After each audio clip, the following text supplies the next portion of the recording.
Looks like you've been missing a lot of work lately. I wouldn't say I've been missing it, Bob. What would you say you do here? God damn it. Bob, we love playing here tonight. My brother's ready. It helps if you think of it as a game, Bob. Every game has a winner and a loser. You must possess strength to inflict pain, Bob.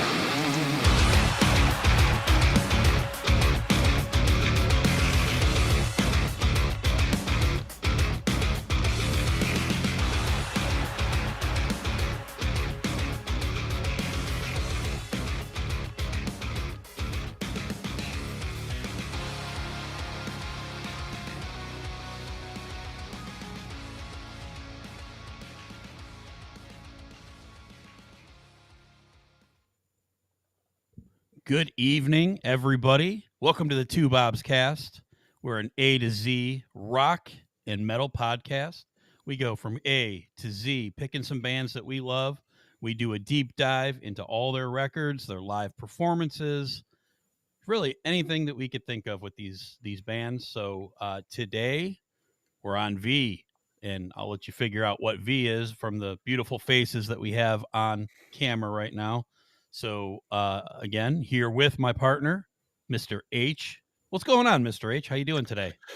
Pretty good, man. It's been a few weeks now, and a few unfortunate circumstances, but here we are. Yeah. We just a little word. We postponed U2, which was supposed to be last week, to a few weeks from now. So no sadness to us, but we will do it. We're going to do it in the place of the letter X because there really isn't anything for us to do for X, so we're going to do it then. So, yep.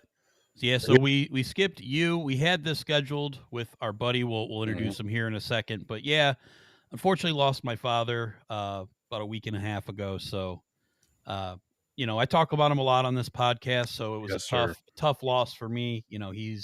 He's the one that got me into metal and hard rock and classic rock. And, what a perfect band to do today because one of the bands he got me into was Van Halen. So almost felt like I knew the man, even though I never met him. Right. I've heard about him so much on here. So many bands, that he got me into. Yeah. So, I'll miss him. That'll be sad. But, he was a listener of the podcast. Of course, he's my dad. Of course, what else was he going to do? But now we're down to zero. Great. That is one of our main listeners. But he'll be with us in all our episodes. So absolutely. So without further ado, our buddy John from Talking Into Infinity. Who else would we call on to give us his take on Van Halen, the greatest Van Halen fan I've ever met in my entire life? Jon Drake, what is going on, my friend? How are you?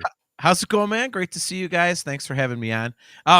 First and foremost, I'm so sorry about your dad, dude. I lost my dad last January, and so many condolences. I unfortunately can relate. And man, like you said, if he's the one that got you into hard rock and heavy metal, then this is a great episode. Yep. Kind of pay a little tribute to him. So thanks for having me on, man. I'm always down for talking Van Halen, and it's one of my favorite topics because it's a band I don't have to take any notes on. I can no homework already. No, yeah.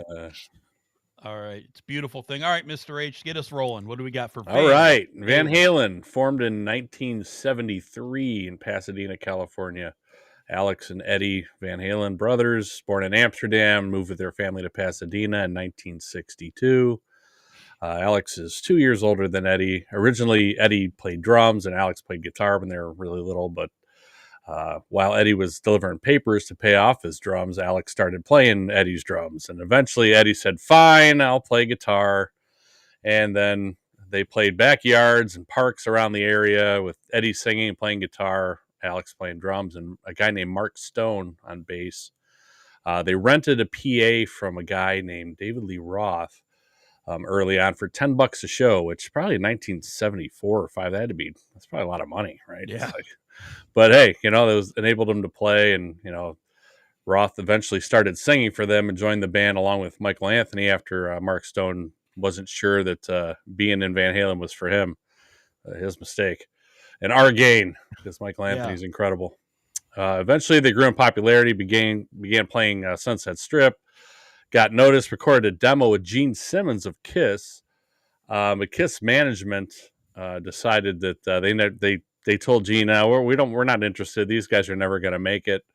Again, their loss, our gain. They probably got ruined if they stayed there. So they continued playing Southern California, and then got noticed by Ted Templeman, who was looking for a Guitar Hero type of band. And I believe somebody related to Milton Berle, John, you know that It was his nephew, Marshall Berle. Marshall Berle, that's who it was. I didn't write that down. I should have. But anyway, they ended up getting signed to Warner Brothers and put together a demo, and they got in the studio to record their first album. Their first album came out February 10th, 1978. It's got 11 songs on it, simply titled Van Halen. Ted Templeman was the producer for this one, as we just mentioned. This was a huge success for them as a debut album, making it to number 19 on the Billboard charts. Went gold in May, came out in February, went gold in May, went platinum in October of the same year. It sold more than 10 million copies as of 1996. I can't even imagine what that is now. They are one of only seven rock bands with 2 diamond albums in their catalog. So 2 albums with 10 million or more sales. That's rare air there. They toured with Journey and Ronnie Montrose on their first tour, and then toured with Black Sabbath in Europe and on the second leg in the United States for this album. The album cost $54,000 to make. Took about 2 weeks. This is considered by many to be one of the best debut albums ever. It's an incredible album. I love this album. My favorites here are Running with the Devil, Eruption, Ain't Talking About Love, Jamie's Crying, Atomic Punk. That's like half the album right there. No skippers here for me. This is an A. This is number 2 in my out of the 12 albums we're going to review for Van Halen. Incredible debut album. I immediately fell in love with this band the second I heard them. Eruption was the first song my buddy played for me when I moved to Brook Park, and I was completely blown away, and I was never the same after that day. The type of music I listened to, everything, this was 1980. I hadn't even heard of Van Halen yet. So, and my buddy played that for me, and I was just completely blown away. So this was an incredible album for me, and one that I've listened to so many times. But I have this at number 2 and an A. John, what did you think of Van Halen debut album? Obviously I love it. If you're a Van Halen fan and you don't care for it, you don't have a pulse, and you should not be able to call yourself a Van Halen fan. Yeah, this album is basically undeniable. By the way, before we get into this, I will say you guys give the grades. Van Halen albums, I have one album of the 12 that's not an A. So I'm just there. It's an A ranking for me. They're my favorite band. I love most everything on all the records. So it's just for me to say, oh, that's a D or this is a B. Like, makes it easy. Hard. Yeah, that's fair. Yeah. I'll try and give it a letter grade, but then I'll start listening to it. Go, bullshit, man. This is yeah. So, that's cool. Yeah, but so obviously everything's an A except for one record, which of course we'll get to. Yeah, this record is absolutely undeniable, I think. And you made a very good point when you said that this is considered one of the greatest debut albums ever, especially in rock. And I think it has a unique distinction in being a record that it's influential in the era of music that it ushered in, because in 1978 it was punk, it was new wave, it was, disco. And here comes Van Halen with just upbeat party rock and roll, which was kind of passé at the time, and just kind of, took over. And, so it kind of changed the direction of where popular music was going, and spawned, obviously, as we know, a million imitators. But it also is one of those rare albums where it kind of, musically, and talking about the guitar, it actually changed the way an instrument was played, and you can't really say that about almost anybody besides Eddie and, maybe, Jimi Hendrix, because there was guitar being played one way, then Hendrix comes along and you're like, oh God, then everybody's doing that. And then Eddie comes along and now they're doing that. So, this is the album that spawned a billion guitar players worldwide. Yes, it did. And I have friends that were a little bit older than me, and they were they got this record when it came out, and they're guitar players now, and they were like, they tell me it's indescribable. Like, they can't really put into words the impact of Eruption, and just how seminal it was and how different and just game changing it was. And I think one thing that stands out about this record is, as you said, Mr. H, like there are no skippers. And I think every song is so strong, and there's a lot of unique, nuances to the record, and it's not all just "You Really Got Me" and and talking about love. I mean, there's some great cuts on here, like "Little Dreamer" is a unique song. My personal favorite is probably "Feel Your Love Tonight." I just love how upbeat and happy it is, and it's got those incredible vocal melodies and the the harmonies going on and everything. And you got Atomic Punk, which is just like pedal to the metal and on fire. And, I think the reason this record is so strong and so revered is because people that aren't big Van Halen fans will go to it listening for the hits. Jamie's Crying, Running with the Devil, whatever the other two that we talked about. But when they hear the rest of the tracks, they're like, holy shit, these are just as good. Yeah. And it's so very hard to rare. choose, right? Yeah, it's very rare to be able to do that with an album. So, yeah, this is just a total game changer. I did not discover this first myself. The first Van Halen record I discovered was 1984, and it's actually the first time I had heard rock music, and I was 8 years old, and it just absolutely changed the direction of my life. So, I went obviously way down the rabbit hole, and I would, ride my bike to the local record store and pick it up, and this was one of the first ones that I got. And, yeah, just a total game changer. That being said, in my ranking, and now my rankings, my number 12 is obvious. My number 11, I had to, even though I love it, but the other 10 could change at the drop of a dime. So nobody crucify me. I have Van Halen's 1978 debut record at number 6. Wow. Yes, I have 5 records ranked ahead of it. Wow. And now, for me, though, some of these rankings could be, about it's a lot about which one do I go back and listen to more. Sure, and I think because I've heard this one so much, there are other records I listen to a little bit more. So right, yeah, like today, like you have to rank them based on today, right? Like yes. You can't rank them based on 1990 or whatever. So exactly, yeah, just based on today. And like you were saying, like there's such a diverse amount of songs on here. Like even Ice Cream Man is a goofy song. I love Ice Cream Man. I just love that song. Like it's so goofy, but it's so good. Yep. So it's just so hard to choose. Totally. So yeah, all right, Bob Heard. Yeah. So, I mean, I second almost everything you guys have said. A classic record. Just like me, I didn't start with this. I started also with 1984. I didn't really ever listen to this album at all until I was probably an adult.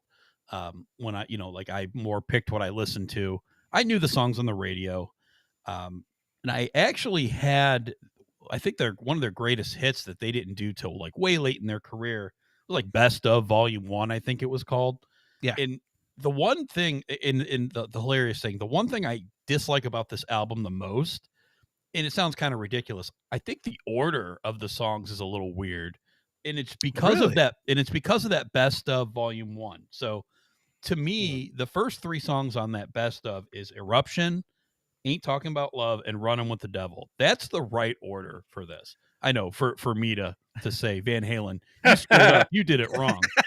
But yeah, like what years later, you guys, you got it right then. But at first, Running with the Devil is classic and is an amazing song. It is. I don't like it as number 1. Again, I'm splitting hairs here. This is an amazing record. I personally, and we'll get to this obviously way down the road here, I am a way bigger fan of Sammy Hagar. So once we get to that stuff, I am a way, way bigger fan. I've never been a David Lee Roth fan. I don't love a lot of his records. Seeing him live, seeing the performance on the videos, things like that, you really appreciate what he does as a front man. But just Sammy Hagar to me did it a lot better, a lot different. I just always liked his version of it. So with these rankings, a lot of that is taken into account. Great album. I actually am not a big fan of Ice Cream Man. If there's one song I'm going to skip, that would probably be the one. Just a little bit too goofy for me. The rest of it is amazing. I can't really even say I would skip Ice Cream Man, but if I had to pick a weak spot for me personally, that would be it. Van Halen's self-titled album comes in at number 4 overall for me and an A-. So they have 4 A records for me total. So, just a testament to this band and, what they did over the years and how just album after album, they delivered. Awesome band. So yeah, Van Halen, number 4 and an A-. All right. Van Halen 2. Now, this was back in the 70s, so, bands are just cranking out albums. So they toured. They quickly recorded their second album, Van Halen 2, March 23rd, 1978. Or no, it had to be 79, right? 79, Yeah, correct. 79.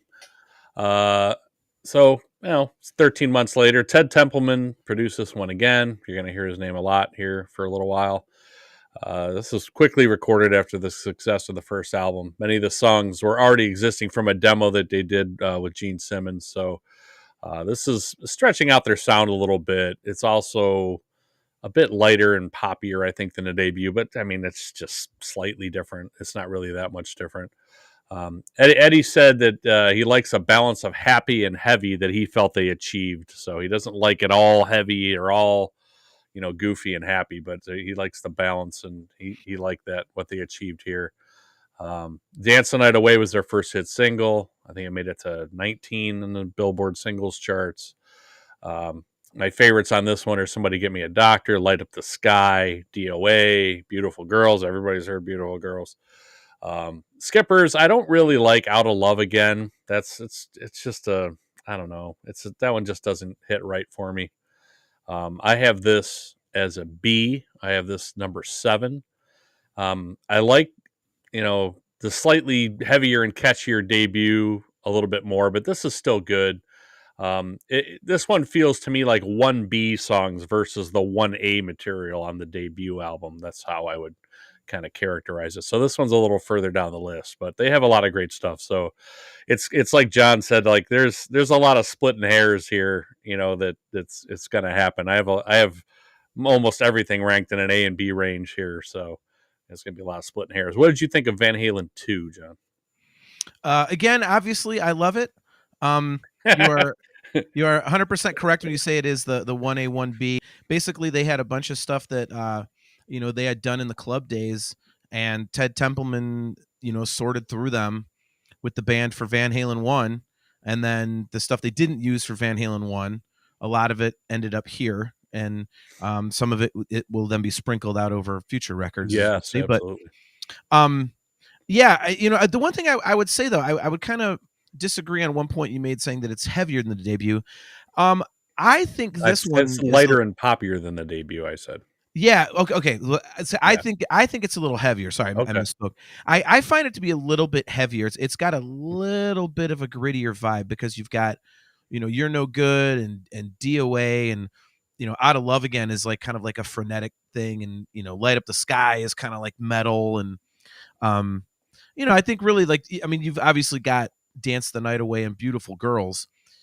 And that's where you get the pop from. And I think it's interesting with that because those are the singles off the record, and the rest of the record isn't really like that.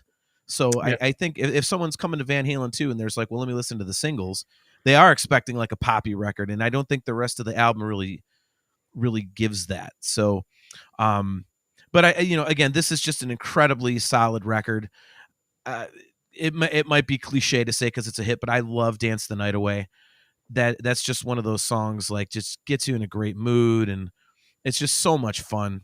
And Somebody Get Me a Doctor is just a total banger. Bottoms Up is fun. That one's kind of goofy. You mentioned Light Up the Sky. Women in Love, I think, is just criminally underrated. I think people that talk about a lot of the classic Van Halen stuff, I don't think this one gets mentioned as much as I think it should.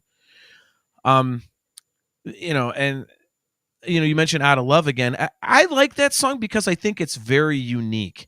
And Alex Van Halen actually specifically called that one out in his recent autobiography, saying that if you listen to the guitar solo part where it's just like Eddie and Alex kind of like riffing off each other. Mikey's just holding out a note.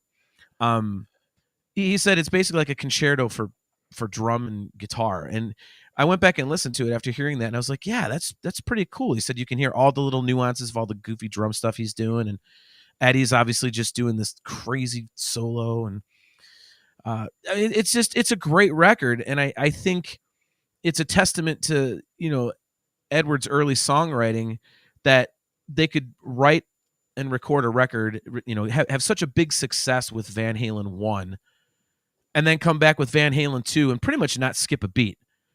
And I think, and most people would say, well, it's a little bit of a step down from Van Halen 1, but yeah, okay, well,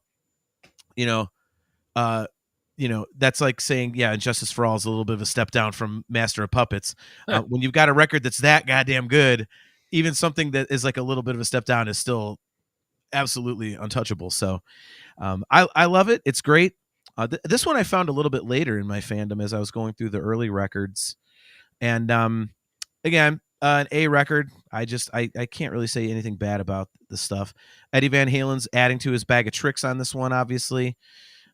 So he's kind of expanding as a player and just leaving people even more in his dust. So I actually have this one. Again, I'm going to get crucified. I also have this one at 7 on my list. So I've got it just under Van Halen 1. But again, I love it, and it's a great record. So John likes it. John likes it all. So let's just. And I will say, Herd, to your point, real quick. This one thing I didn't mention. I also have a preference for the Sammy stuff, but mine is the very slightest bit. Like, okay. I love it all because it's all Eddie Van Halen to me. Eddie Van Halen's my hero. Sure. Yeah, exactly. And my buddy even said that too.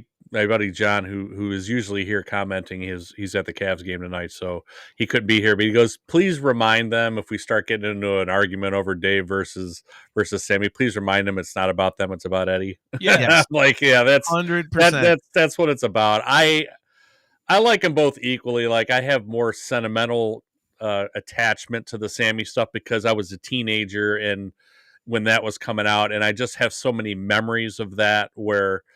And it is a little different, but I like them both pretty much equally. Like, if you really press me, it would be hard for me to choose one over the other. But yeah. It's definitely about Eddie. All right. Well, I'm glad you guys think so. I still strongly prefer F you, Dave. The Sammy stuff.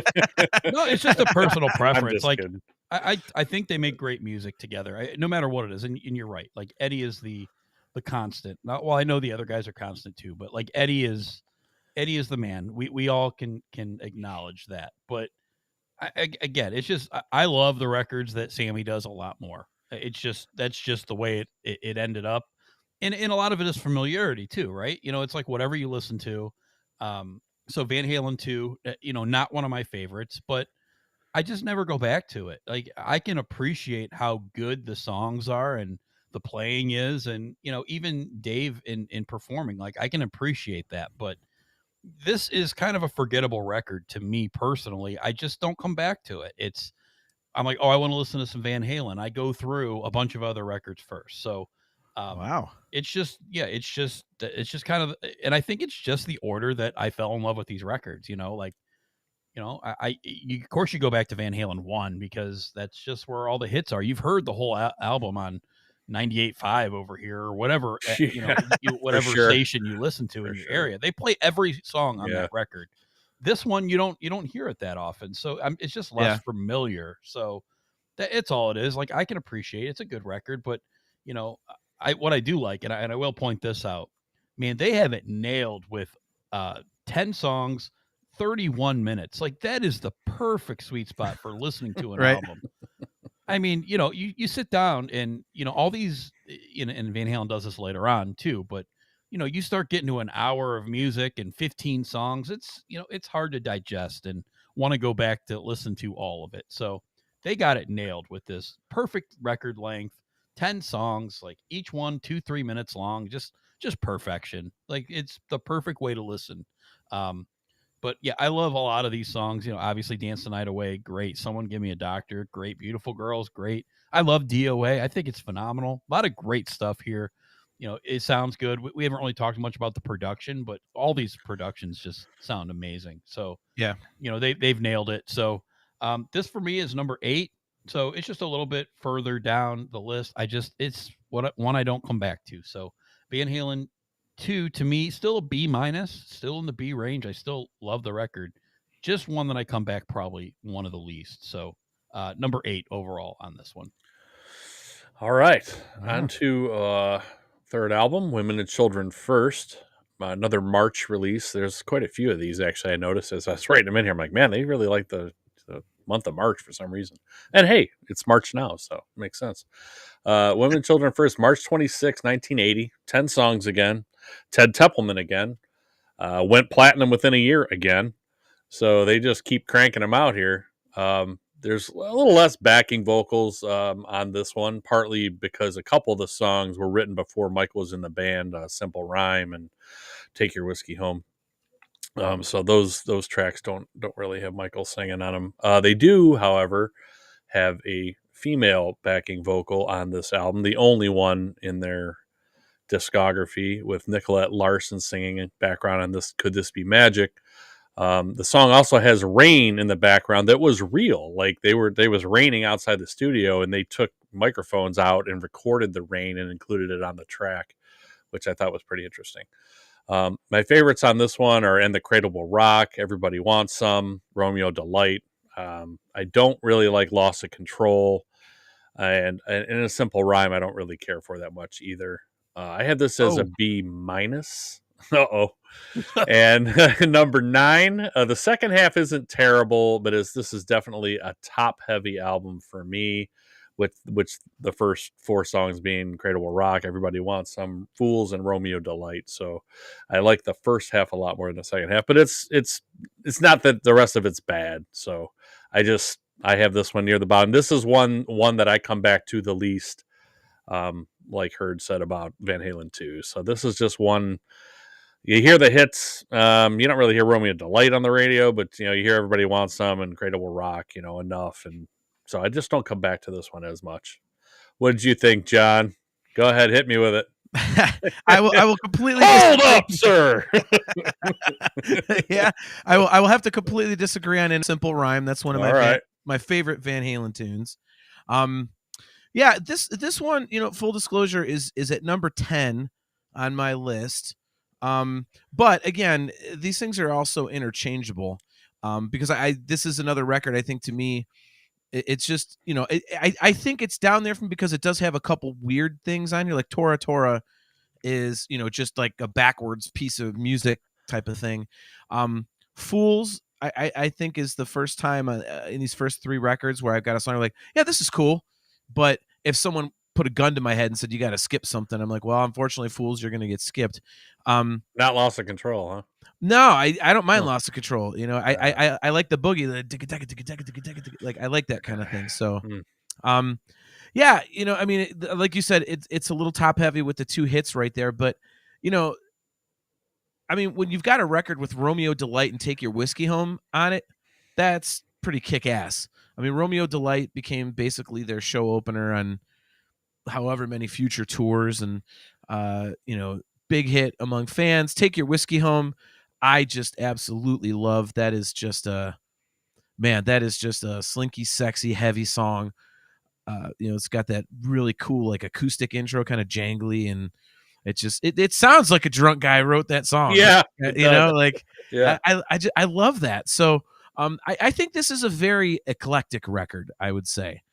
This is I think when you look at the first 6 Roth records, this is the one where you could see a little bit of the weirdness, because I think going forward, it's a a collection of songs that kind of gel together well. This is kind of weird, you got And the Cradle Will Rock, a straight up rocker, but then you got like the jungle drums, as Al calls them, on Everybody Wants Some. Like, okay, that's kind of an interesting groove. Fools, like I said, is just a Romeo Delight just goes. Tora Tora is weird. Like we said, Loss of Control can be considered weird. And then, Take Your Whiskey Home is a sludgy kind of rocker. Could This Be Magic is like that old sea shanty thing, or I think that's the correct term for a song. And then In a Simple Rhyme, I mean, this record is kind of all over the place. but that's one of the things that I love about it. You know, I like that each of the Van Halen records is so anchored in Eddie's songwriting and guitar playing, but each of them offers something a little bit different. You know, they each have kind of a different, like you can look at it as, okay, this is a little different from that. This is a little different from that. And this one is definitely like the weird one, I would say. And that being said, again, it's an A. I'm terrible at the letter grades, but I mean, Romeo Delight and Take Your Whiskey Home are two of my all-time favorite Van Halen songs. So but I do, like I said, I do have this down. I'm sorry, I misspoke. I have it at number 9. So yeah, kind of interesting that I've got all these Roth records down in the bottom half, but Yeah, well, it makes again, sense to me. hater. Yeah. It's funny Yeah, too, because the last one you had at 7, I had at 7. This one you had at 9, I have it at 9. So I thought that Yeah. was kind of weird. Yeah. Yep. Anyhow, Well, heard. yeah, well, Yeah. this one actually is pretty similar as far as ranking for Van Halen 2 for me. Probably one of my least that I go back to, but I actually like it a little bit better than Van Halen 2. I think I like a few more of the songs. Obviously, the first two that you mentioned, I agree with John. Romeo Delight, Take Your Whiskey Home. I absolutely love those songs. There's some weird stuff there. I agree about Fools. It's a little long. You know, I just complimented them on other perfect song lengths, and now they're approaching 6 minutes. I'm like, okay, you know, I probably could do without that song. Just a few more moments, I would say, if I'm ranking this one up to Van Halen 2, just a few more moments I like a little bit more on this album. Just it's really good stuff. Again, that every album's pretty solid here throughout. Just the ones I prefer are coming up a little bit later. So I have this one number 7. I still have it as a B, but just right ahead Van Halen 2. So it's good. It's really good. Like I said, just a lot more good moments than bad. It's just I don't come back to it that much. Just one of those albums that I get stuck kind of in my lull of the 80s records to where I just kind of go to those and I don't come to these that often, but good stuff. So what I say, number 7 and a B ranking for Women and Children First. Wow, you have it ranked higher than I do. Yeah. That's crazy. Wow, Yep. Okay. Yeah. All right. Dave Hayter has it a little higher. How about that? What do you know? All right. So, fair warning. Album number 4, April 29th, 1981. Ted Templeman once again. So these all sound similar with Yep. Ted Templeman. Guitars kind of in the left side instead of like right kind of up front. He tried to record them kind of make them sound a little live, you know, where you get different channels. So he recorded stuff in different spaces. So it's it sounds cool though, and there's no other stuff that sounds like this for sure. So this is the slowest selling album of the Roth era. It still sold 2 million copies, but this is more dark and heavy and less of the fun, happy stuff. There is some synth development here at the end of this album, which will be much bigger on subsequent albums. My favorites on this one are Mean Street, Unchained. So this is Love. There's a lot of good ones on here. I don't skip any songs on this album. I have this as an A-. I have this number 5. I really like this album. I like the heavier sound. I always tend to go that way when I get a band that kind of does both kind of heavier stuff and poppy stuff. I always seem to gravitate towards the heavier stuff. Although I'm going to kind of go against that a little later, I think, here. But this is a really, really good album. And I feel like it's gotten more love recently than it ever used to. The people have gone back and like, wow, this is actually better than I thought it was, you know. And it's I don't know, this one kind of stands up for me and kind of stands out, overshadows the last two for me. So I have this at number 5. I just like the heaviness as an A- on this one. What did you think of Fair Warning, John? I love it. I absolutely love it. This is I'm with you. I love the heaviness. I love the darkness of it. You know, and Eddie, you know, on Women and Children First is, you know, that's where he kind of started stepping out creatively and was like, I'm going to try some stuff. You know, he was banging on the Wurlitzer through his Marshall for and the Cradle Will Rock. You know, he was doing the sea shanty thing and whatever, like, you know, playing the blues. And on Fair Warning, he was, you know, hey, like, I really want to do some crazy stuff. So it's really the first album that was like overdub heavy, because he was not a fan of overdubs, up to that point. He throws the synthesizer in there on Sunday Afternoon in the Park. Mm-hmm. You've got that, kind of, just the weirdness, the reggae-ish type of thing of Push Comes to Shove. But yeah, this album, like, Eddie was just pissed off. He was agitated. And, the hallmark of this record really is that the fact that he did a lot of the work on this when nobody else was around. Him and Don Landy would go back in the studio after everybody else had left to just work all night and just say, you know what? I don't give a shit. I'm not listening to you during the day. We're putting down what I want. And so the guys would come back in the morning and be like, what the hell is all this? Like, it's like, well, I was up all night doing coke, drinking. Yeah. Right. So, and this is kind of the record, it's one of two that spurned him into building 5150. He really started to push back against Ted Templeman on this record. And, I think it's some of his best stuff, because that tension really created, again, we talk about each album offering something a little different. And I think this one does have that dark, heavy vibe to it. Mean Street, Dirty Movies, Sinner Swing, Unchained, One Foot Out the Door. I mean, you've got a couple. So This Is Love is kind of like, the happy poppy tune. But other than that, the closest thing you have to it is Hear About It Later. And that's, I don't think you can necessarily say that's like crazy upbeat, like dance the night away type stuff. Hear About It Later is probably the Roth song that I go back to the most. I just can't get enough of that song. I think that the melodies are perfect. I love the guitars. To me, this is just such a kick-ass album. And you're right.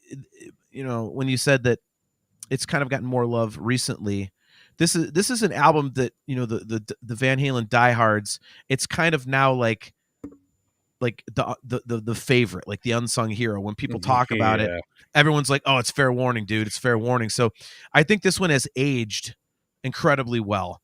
And as the years go by, people get more and more appreciation for it, especially as the stories about it come out.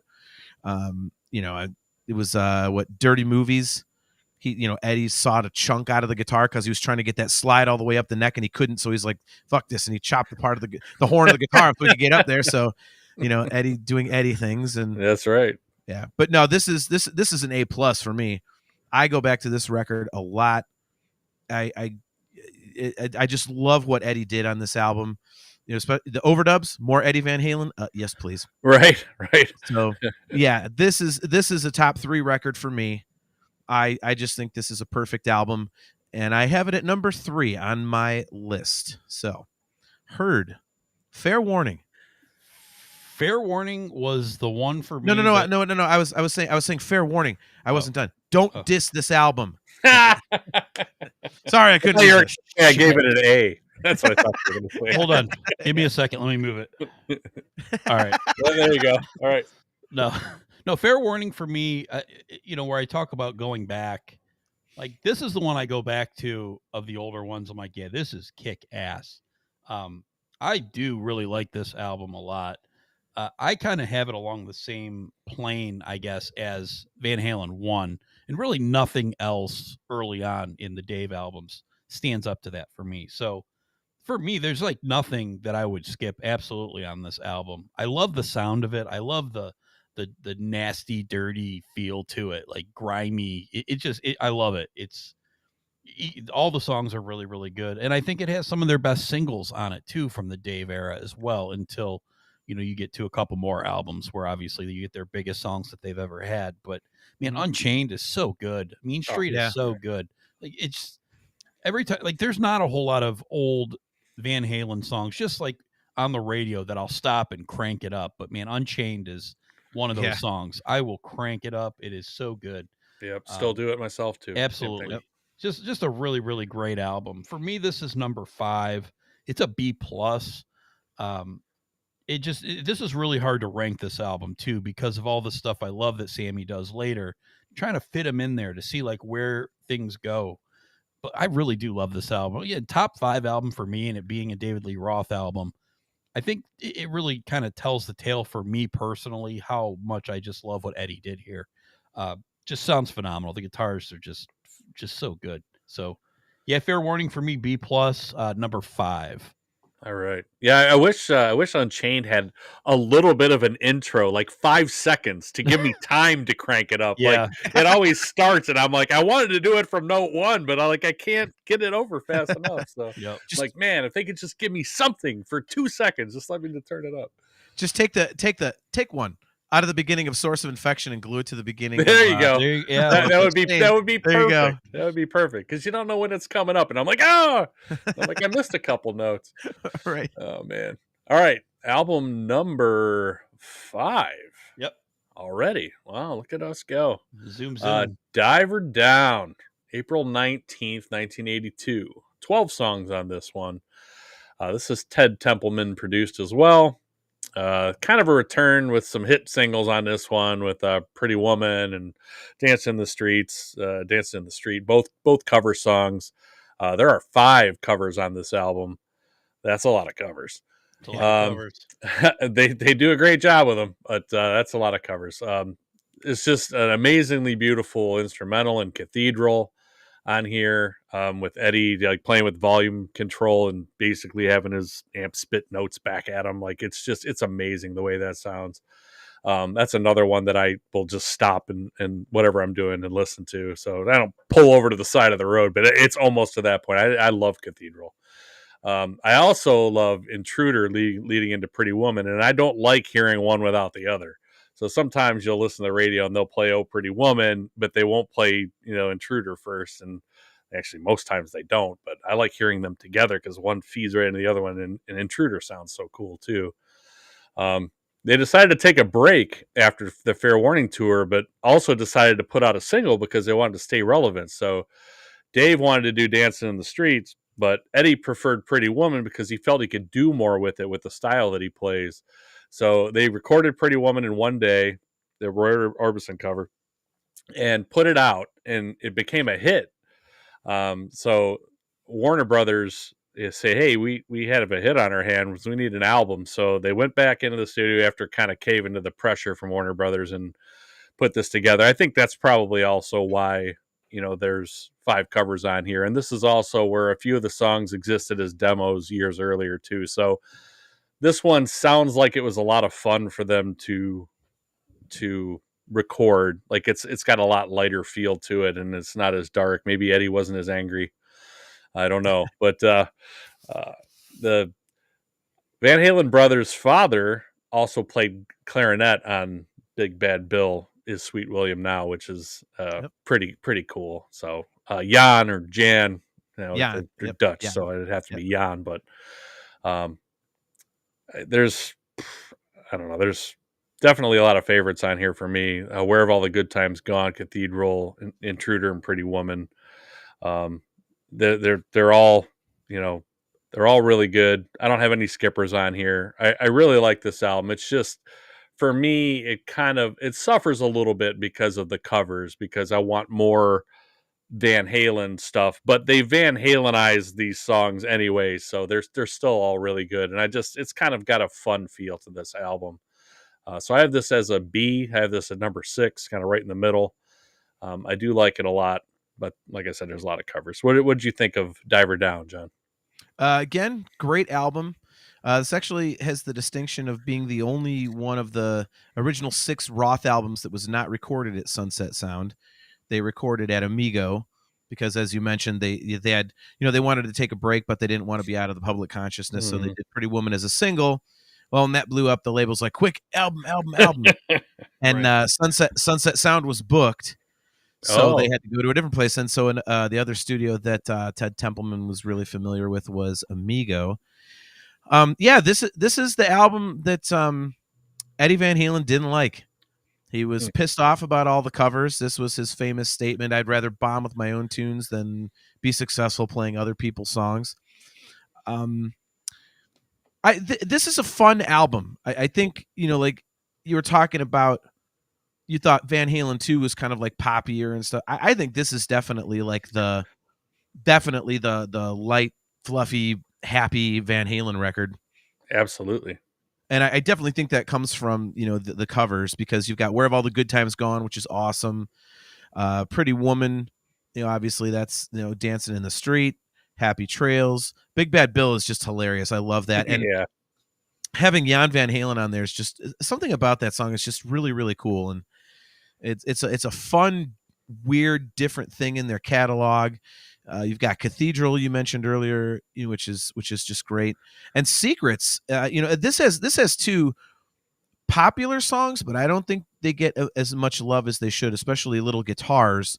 That one to me is, again, just way up there for me in terms of favorite Van Halen tunes.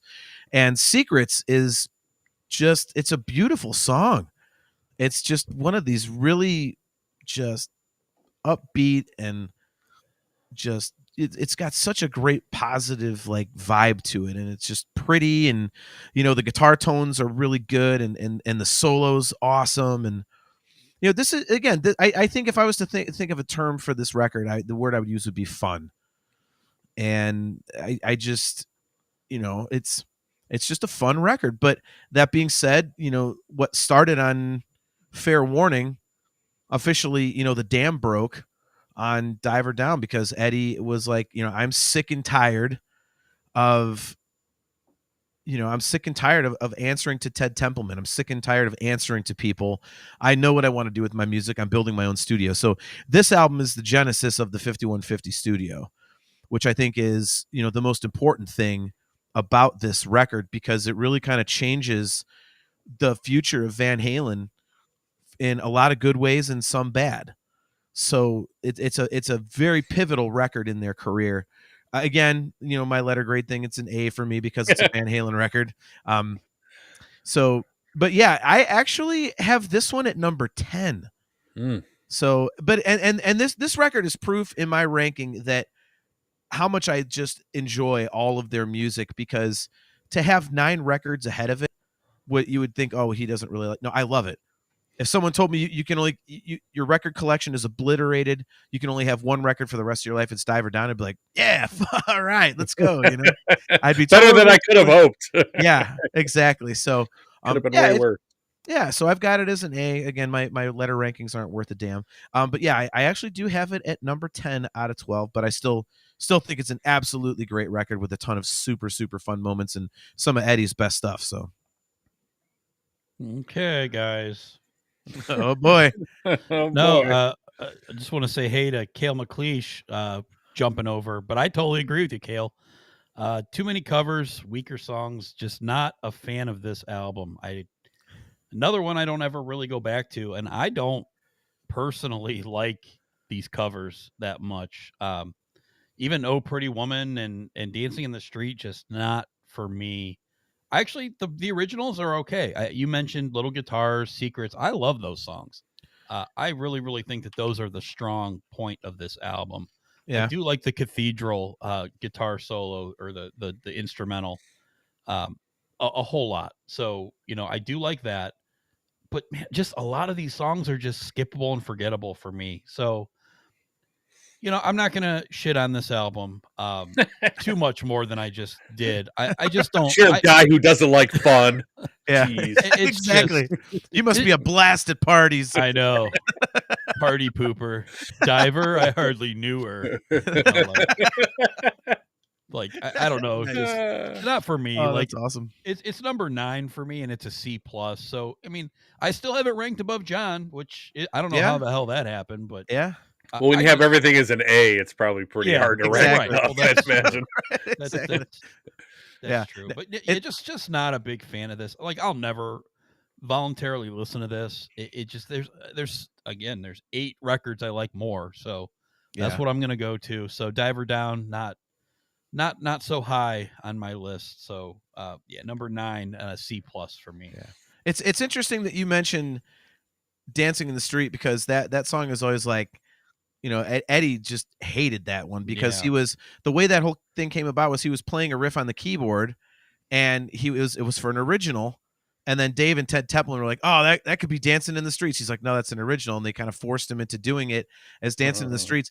And to me, and maybe this is just me being a nerd, Cale, you might hear this if you listen, and good to see you, bro, and you too, Chastity. But if you go and listen to the guitar solo on Dancing in the Streets, it sounds sloppy. Like Eddie's like he did a pass. And was like, all right, fuck it, it's done. Let's move on. Like, right. like That's my take, and you can take it or leave it. I don't like care. when he does that, at the end, like you can hear slop in there, and it's like, it's always been kind of funny to me because it sounds like he half-assed it a little bit, and knowing what we know about that song, as good as Eddie is, that it almost sounds like he could have slopped it on purpose just to kind of an FU, yeah, exactly. Yeah. But you want to record it? Record that. How you like that? Yeah. This is the solo you get. Take it or leave it, you dicks. Awesome. I'm going back to the full bug. Good stuff. All right. So onward we move to 1984, January 9th, 1984. 9 songs. One of them being the short intro, 1984. This is Ted Templeman's last album for a little while. This is, like John just mentioned, this is kind of less about Ted Templeman and more about Eddie kind of laying this all out in his new studio. So this is the last Roth album until 2013's Different Kind of Truth. This is one of the 2 diamond selling albums of 10 million plus of Van Halen albums. The other one being the debut. Both Roth and Templeman were trying to discourage Eddie from synths and making them such a prominent part of the band's sound. And there's this faction. So Eddie just was like, spent time kind of on his own, messing around, recording lots of stuff at his studio. He had to wait, while the studio was being built, and just came up with a lot of this stuff kind of on his own. He composed much of the album with a balance of kind of synth and guitar hard rock songs in there, which you can definitely hear. This album took the longest for them to record this far, at 3 months. Usually it was like 2 weeks or less for them. There's really a lot of good songs on here. I do really like this album. This was huge back in the day, to say the least, with videos and just huge. You could not escape this album anywhere. So my favorite songs, I do love the 3 hits, but I like Top Jimmy a lot. I love I'll Wait a lot. And they released I'll Wait, but that song did not really get that big. So I didn't have to overhear it like Jump in Panama and Hot for Teacher. The only one now is kind of, I don't know. Jump in Panama are kind of tied for songs I don't need to hear. I don't ever turn them off, but I don't really need to hear them. I've heard them so many times. Hot for Teacher, not as much. I feel like I saw the video more than I heard the song, but I feel like it's because the song's a little long, a little on the long side. Maybe it just didn't play on the radio as much with the whole huge drum intro, but it's fantastic. It's iconic. It's something as soon as you hear it. But I just never got tired of that one as much. So, but anyway, I have this one as an A. This is number 3 for me out of the 12. Some of it's a little overplayed, like I said, mainly Panama and Jump, but I still don't turn those off. This is just a solid album.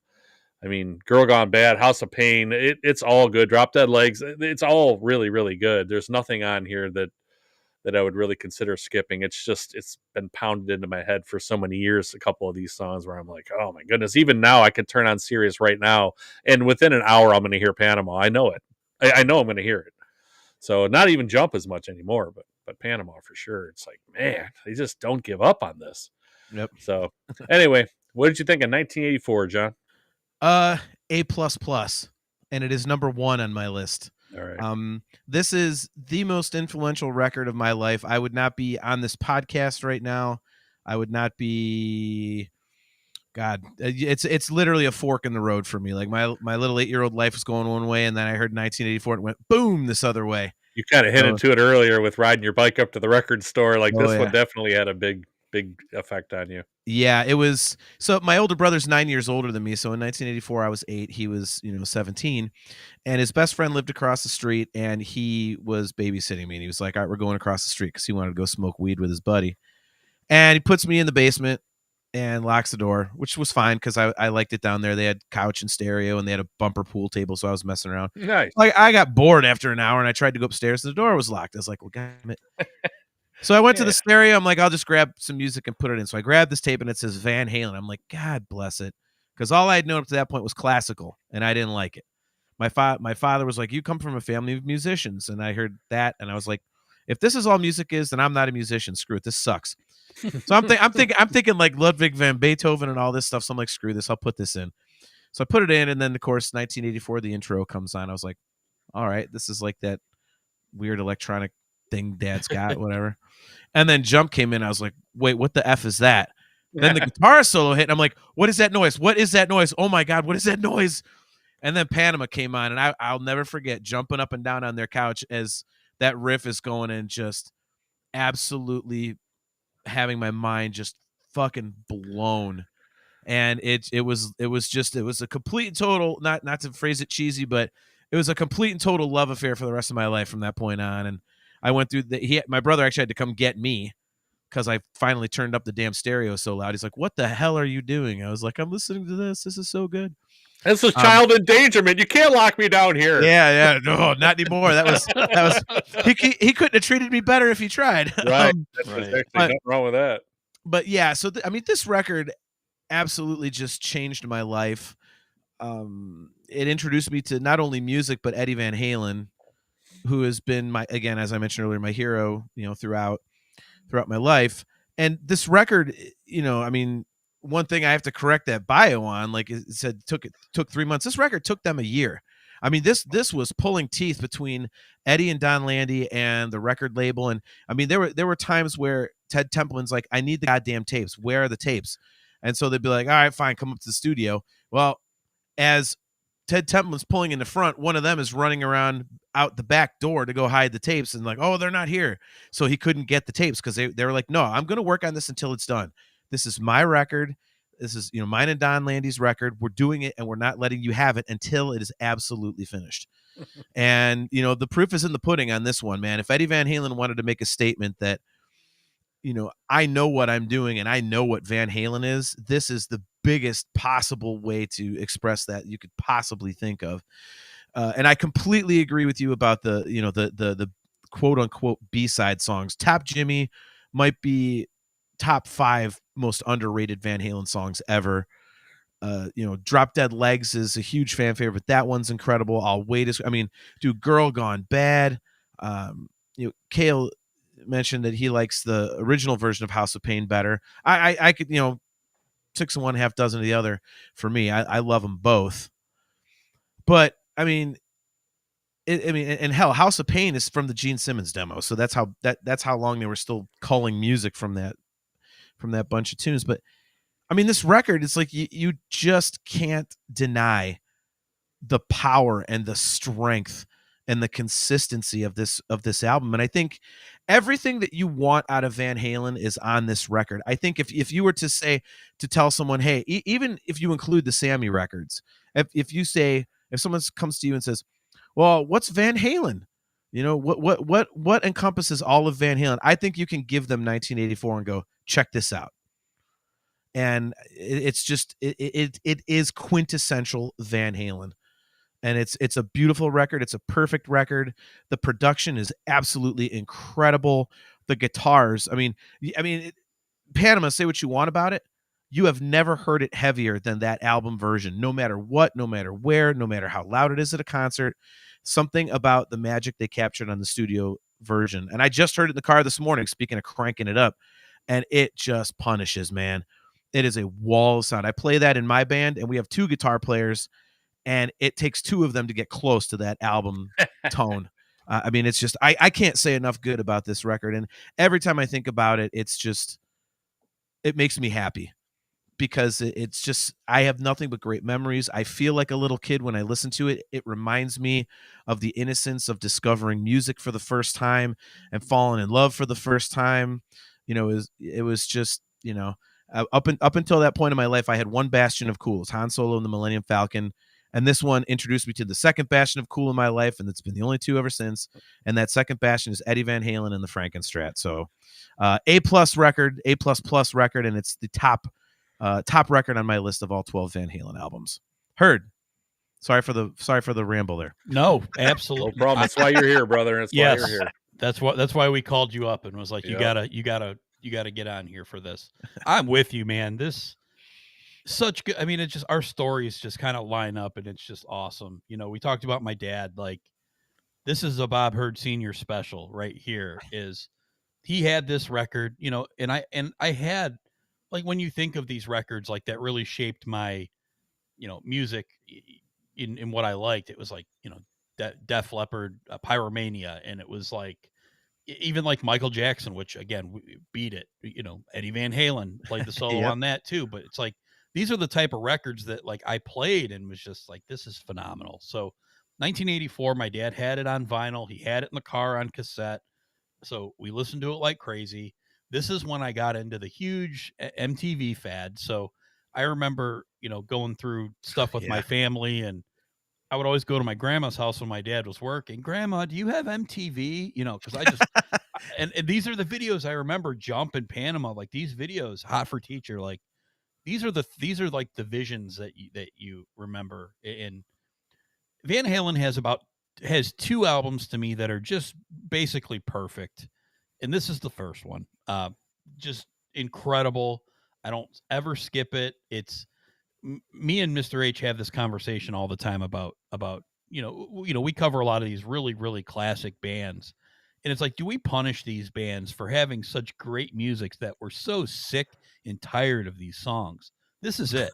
Like, I don't care how sick I am of Jump in Panama. Like, stop for a second and think, how awesome is this song? Yeah. I'm kind of tired of it, and I kind of want to skip it. But if you just stop and sit and think, like, how awesome is this song?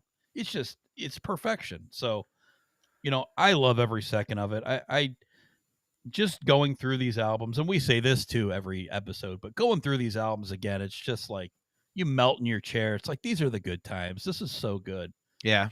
1984, A+ for me as well. Number one. It's only close because there's one other album that I think is just basically perfection along with this. Otherwise, like, this is top. Like, one of the top albums of any band that we've done.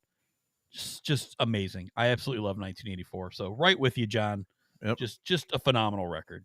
Yeah. I think you brought up a good point that we didn't touch on, like the MTV thing.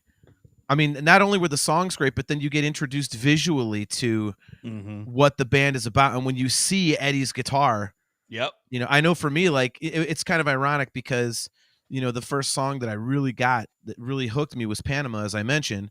Well, then, like, later that year when my family first hooked up cable, I'm like, I ran to MTV and I turned on MTV, and the first video that started was Panama. It was crazy. So, yeah, excellent point about the MTV stuff, because, you know, I think Van Halen has that visual element to them. And when you got to see them, you know, the Jump video was very simple. And then you get Panama where you see them live, and then you get just the pure insanity of, you know, Hot for Teacher. I think Hot that's for huge. Teacher is one of the best videos that MTV ever put out. Like, it was ever made. It was awesome. Just an awesome video.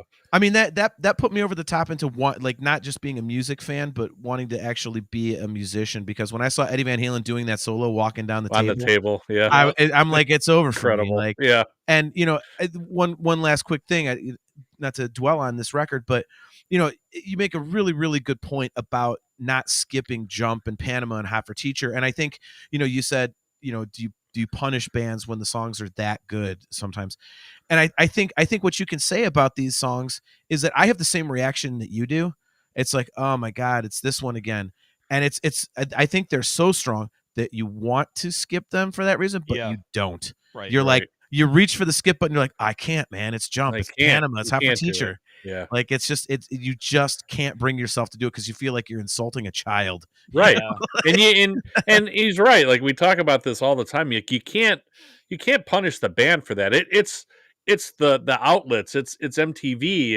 It's the radio stations that are playing them all the time. They're only doing it because everybody loves them. Well, they wrote a song that's so good that everybody loves it. Not just you and me, everybody. So you can't, it's not their fault, you know? Exactly. So, like, people talk about bands selling out or whatever. Like, they wrote a ridiculously great song that everybody likes. Like, how do you hold that against the band? Like, it Yeah. makes no sense to me. Yep. 100%. Anyhow, yeah, and Beat It, like, I listen to Beat It every time it's on until Eddie's solo's over. Like, I don't care how many times I've heard the song. Uh-huh. I listen to it, and Kelly's like, why are we listening to this? I'm like, we're listening to this because Eddie is going to play in a second here. And, so it's a fantastic solo on there, too. So Beat It's like a 4-minute song, but for Van Halen fans, it's like a 3-minute and 10-second song. Yes. yeah. That song ends as soon as the solo ends, man. Yes. Yeah. And shout out to Steve Lukather, who actually worked on that album and did the rest of the guitar on there, which is all. So, I mean, the whole song is pretty listenable. But yeah, Eddie's solo after that, I'm like, okay, I've heard the same Beat It verse, the chorus over again too many times. I got to just shut it off now. But exactly. I got to listen to it until Eddie's on. All right. On to, so that is it for Dave for a while. So on to 5150, released March 24th, 1986. 9 songs on this one. By the way, as a spoiler alert, I think Hurd's other, almost perfect album that he's going to struggle with is Van Halen 3. I'm just saying, but anyhow. Taking shots. His real favorite singers on Van Halen 3. So, right.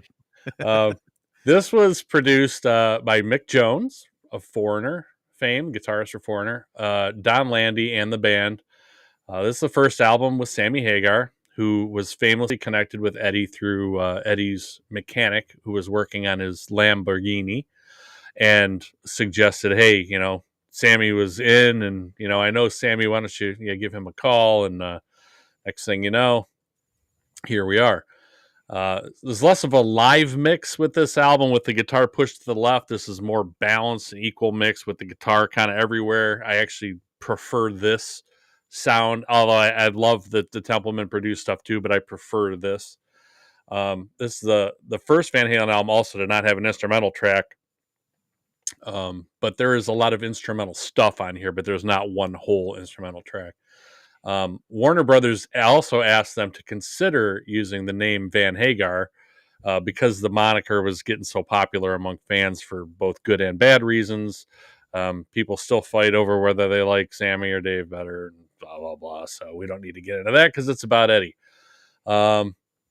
More ballads and love songs, and a bit of a contrast to past Van Halen, which, it's slight. I mean, they had some ballads too, but they were kind of heavier, where this was more straight up, out of the realm of mid 80s songs. The power ballads were a huge thing. So, these were kind of more in that vein, but still just ridiculously great songs. Despite the controversy of replacing David Lee Roth, this was the band and Sammy Hagar's first #1 album.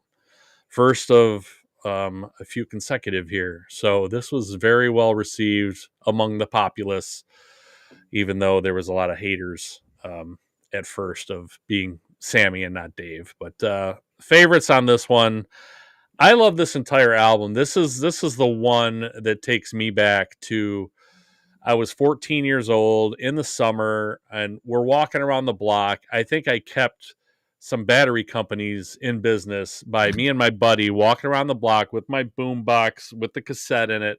We would walk around the block. We would do laps just about every night that it wasn't raining outside. We were walking around the block. I mean, people would wave to us. They saw us every day. They heard us listening to Van Halen 5150 every single day. Just different spots in the cassette, as I completely wore this cassette out. It's just, this really takes me back to, right before my, I believe, freshman year of high school. And it's just, man, it was such a great time. This was also my first rock concert that I went to, that I bought my own tickets for. July 25th, 1986. They played 2 nights here at the Coliseum. Bachman Turner Overdrive opened. That concert changed my life. I've been to easily over 1,000 concerts in my lifetime. I mean, that sounds like an exaggeration, but I promise you it is not. In 40 years, I've been to so many concerts. I mean, local, everything combined, not just like national acts, but just in total. I mean, this changed my life. So there's no skippers on here. I don't think I could pick a favorite song if I wanted to. Um, I could pick out some ones that weren't the hits that are amazing, like Get Up, Good Enough. It's just Summer Nights is unbelievable. That's one that kind of takes me back. It was summer when we're walking around. Like I can almost feel the sunshine on me when I listen to Summer Nights. It's such a summer song. It makes me, I don't care if it's December 12th, it makes me want to crank the windows down and just blast the song because it's such a summer song. This album really means a lot to me. This is number one for me.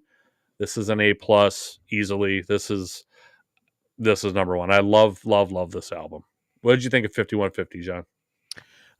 This is a career-saving album, I think. I have this at number 5 on my list. And again, this is, the top 5 for me were difficult to rank outside of 1984. But this to me, I think, was the perfect record at the perfect time, because I think if you were to put out, say, OU812 immediately after David Lee Roth is gone, the band flounders. Yeah. Because you cannot go from what Van Halen was to what they would become that starkly. Right. But when you put out 5150, which basically outside of stuff like Dreams and Love Walks In, it sounds like something you could put David Lee Roth in the vocal booth for and have him do his thing, and it would blend in perfectly with the prior records.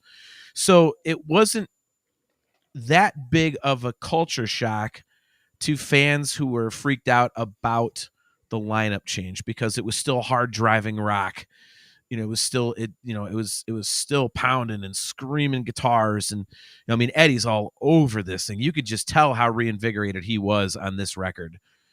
And the whole thing, like you said, Mr. H, it just smokes. There's not a skipper. Even that goofy track at the end, Inside. Yeah. That one's fun to listen to because what kind of crap is this? I don't know, man. I really thought it was going to be different this time. All the stupid shit they're saying to each other is fun to listen to. And yeah, Eddie did that one using all synthetic instruments, like synthetic bass and synthetic this, that, and the other. And he's just messing around with instruments and came up with this piece of music, and they bullshitted over it. But I think again, this definitely saved the career of Van Halen, because it introduced Sammy Hagar, it let people know that Van Halen was still going to rock, and that while you didn't have like the goofy, Carnival Barker-esque persona of David Lee Roth up front, you still had a Van Halen that was lean, mean, and could kick your fucking ass. And Eddie Van Halen was like, I'm still here, dude. I'm not just jumping onto piano the whole time. Like it's still me. I still do what I do. And it is a damn near perfect record. Starting out with Good Enough.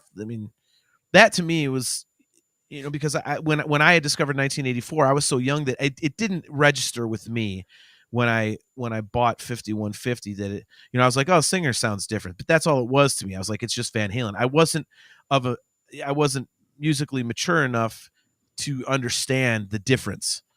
So I think for me, it was a transition that was fine. It's just, to me, it was just, again, I was listening for the guitar, and I got a shitload of guitar. And I love the diversity on this album, how some of the stuff is just like, kicking your ass. And then you get something like Dreams, which is my second favorite song of all time. I just think that song is absolutely gorgeous. It's got my all-time favorite song lyric in it.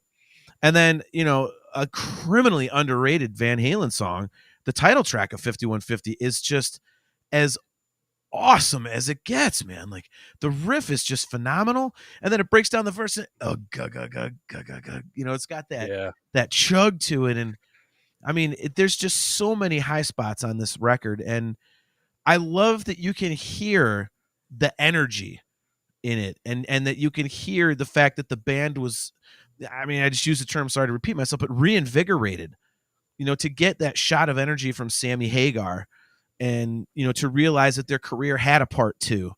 And like you said, is their first number one record. So, that is justification in and of itself. You go from the David Lee Roth era, like how are you going to follow 2 Diamond records and all that kind of stuff, and being the biggest band in the world. Oh, you followed up with a number one. Yeah. And this is an undeniably great album. It's the one Van Hagar record that even the interminable Roth honks who just never shut up and won't miss a chance to slag Sammy. Even they're like, yeah, I like 5150. So I think, I mean, when you can appease a bunch of dickheads like that, you have really pulled off a pretty impressive feat. So yeah, this is an A for me. Again, it's number 5. And I think it's the perfect Van Halen record at the perfect time for the band. So I always love this record. And honestly, for me, it's one of my favorite memories because it's this is one of 3 records I bought when I was allowed into a record store for the first time to buy my own albums. And I bought Hysteria, I bought Permanent Vacation, and I bought 5150. And I like you, man, I wore out 5150. Holy shit, man. Yeah. And so, yeah, I have it as an A, and it's number 5 on my list, and just an absolutely undeniably great Van Halen record. Killer. Yep. Follow right along with you guys, man. I love this. This is the other perfect album.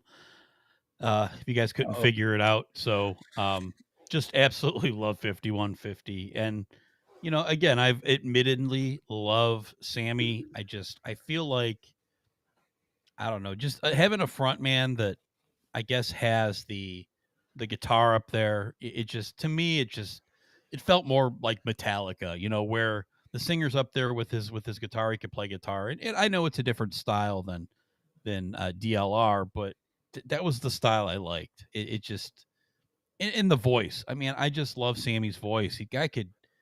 Some of the stuff that he hits on this record is just unreal. Those high notes, and it's just so good.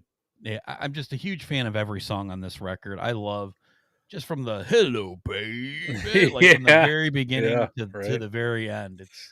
It's sweet, good enough. Why can't this be love? I just like they took the cool synths of 1984 and they like made it more like, I don't know, more, I guess, like a further along with technology sound with the cool or like super cool, really cool sounds. Yeah, he was definitely doing some different things. Yeah, it was only you know, almost percussion-ish, you know, rather than just adding, you know, layers. Well, it was good. And that's the one thing I think with Eddie is, yeah, the dude was a phenomenal guitar player, but like he still was awesome on these keys. And really like just widened the sound even more, and just love it. You know, and you know, John mentioned Dreams. It's a phenomenal song. I'll always love that song. Yeah. But I think the gem of this record is Best of Both Worlds. I freaking love that song. Just love it. It's such a good rocker. Love Walks In. Yeah, I mean, people maybe bag on this a little bit for the Why Can't This Be Love and Dreams and Love Walks In, like cheesy, I guess, more 80s songs, but my God, I freaking love this album. So yeah, to me, again, this is the second basically perfect album, and I only picked 1984 probably just because John did. Probably because I didn't want John to bitch at me and complain about it. But no, just, you know, I just, you know, you have those moments in life, and, you know, no matter what you do with the nostalgia factor, I might even like the songs more of 5150, but just the legendary of 1984. But it's an A+ for me. It's number 2, and it's like 1A and 1B for me. I can't get enough of these 2 albums, you know, 40 years later, and just love it. I absolutely love it. So 5150 for me, number 2, A+. 2 A+ for Van Halen. Not very many bands will do that for me. So definitely not. Love it. All right. 2 years later, we get OU 812, May 23rd, 1988. 9 songs. This is Van Halen and Don Landy, I guess, but no production credit was even given to Landy due to the band producing most of it themselves. The mix, first of all, for me isn't as good. Like, where's the drums? Like, I feel like, what happened to Alex? Like, he's just almost like he disappeared back there. I don't know. 5150 sounded so good. Like, I don't know why anything really had to change, but I feel like, you know, I'm missing Alex, you know, back there. I don't know, have the big drum sound anymore. Both Sammy and Eddie had riffs and lyrics already started, so they decided to go right into the recording studio to make another album. Those guys were thick as thieves writing songs. I mean, Sammy's a great songwriter in his own right. So they had stuff ready to go, so they just pumped this one out. The OU 812, there's lots of different stories of how that came about. Sammy said he saw it on the side of a truck, but there's many stories. It's been seen in many places over the years. Cheech and Chong license plate in one of their movies, a cinder block column underneath a payphone in the TV show Taxi had OU 812 written on it. And many think that this is in response to David Lee Roth's Eat 'Em and Smile that he put out after 5150. That's the story I like the best. So, because it's cool. Yeah. But I'm going to go with that. But it sounds like from what Sammy said, he saw it written on the side of a truck somewhere. I don't know why he wouldn't just say it if it was, in response to Dave. So why not, But my favorites on here are Black and Blue, Finish What You Started, Feels So Good, When It's Love. I love all those. I don't really like Cabo Wabo. I never really liked that song. It's kind of too long. I'm not a big fan of Sucker in a Three-Piece either. Hey, you guys are going to hate it, I realize, but that's fine. I mean, I go see this cover band that's fantastic. They do mostly Sammy stuff called Right Now. They're unbelievably good. Yes. And when they do Cabo Wabo, I'm like, could you please just play two other songs in place of this one? So I just not a big fan of that song. Sucker in a Three-Piece isn't my favorite either, but this one I kind of have this a little lower. But that's kind of for me, this album was always such a big letdown for me because I could not wait to hear the next album after 5150. And to me, this album isn't quite as good as that one. Not nearly as good. So it's listenable, but it's still, even just now, like I listened to them in order this past week. I listened to 5150. I had to stop myself from listening to it again because I like it so much. And then I get to this one, and it's just such a letdown for me for some reason. Like I said, I know John specifically is probably gonna have some different thoughts. I'm sure he's gonna have this one a lot higher than I will, but and heard too. But I have this at number 8. This is a B-. It's definitely not a bad album in any way. It's kind of second half heavy for me, except for Sucker in a Three-Piece. But I just don't like it nearly as much as I like 5150. So part of it is because it's right after that one. So I guess that's on me. But what did you think, John, of OU 812? It is a absolutely underrated gem of a record for me. It's funny because I kind of had the same response you did. I was 12 when this came out in 1988, and I had borrowed it from a friend of mine, and it didn't grab me at first. I was kind of pissed. I'm like, where's all the heavy stuff? But this album grew on me quickly after that, and ever since then, it's kind of been like my favorite teddy bear in a way. Like I find myself coming back to this record a ton. And I think it's because there are so many nuanced things on here that go completely unrecognized, I think, when people think about it. Because when you're talking about an album that comes between 5150 and For Unlawful Carnal Knowledge, it's definitely on the light side. It's definitely like the adult rock version of Van Halen, if you want to put it that way.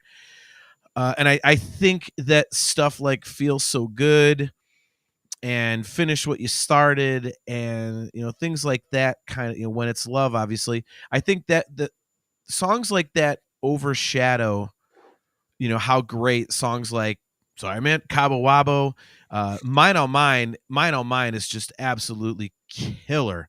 I love that song. It's got an amazing groove. It's got phenomenal lyrics by Sammy. I mean, it's just one of those perfect melodies. It's just, what a great song. And man, it's just such an incredibly strong album. And I think it goes unrecognized by a large segment of the fan base. For me personally, there's not a skipper on this one. I love all the songs. I mean, Sucker in a Three-Piece is a cheesy lyric, Source of Infection, cheesy lyric, but the music is great. So it's, again, to me, it comes on, I'm listening to Eddie Van Halen just kick ass. So, same thing with Black and Blue.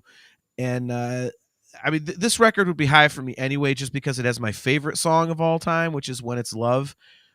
Everything that I love about music is in that song. And it's just like a catchy, upbeat lyric, just an amazing chorus to it, like the melody, a kick-ass guitar solo, a driving beat. It's just everything that I love about music all encapsulated in that one song. And I think maybe I have a soft spot for it because it does catch so much shit from so many people. And I just don't understand it, because when you really dig into this one and really kind of listen to the songs, there's a lot going on there.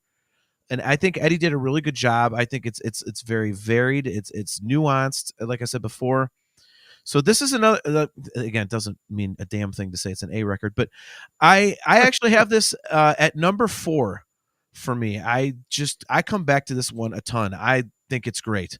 I will go to my grave and defending this record. I will die on the OU 812 hill anytime it comes up. If anybody wants to debate me, I am always up for a debate about this album. I think it's awesome, and I'd listen to it a ton. So yeah, number 4 for me.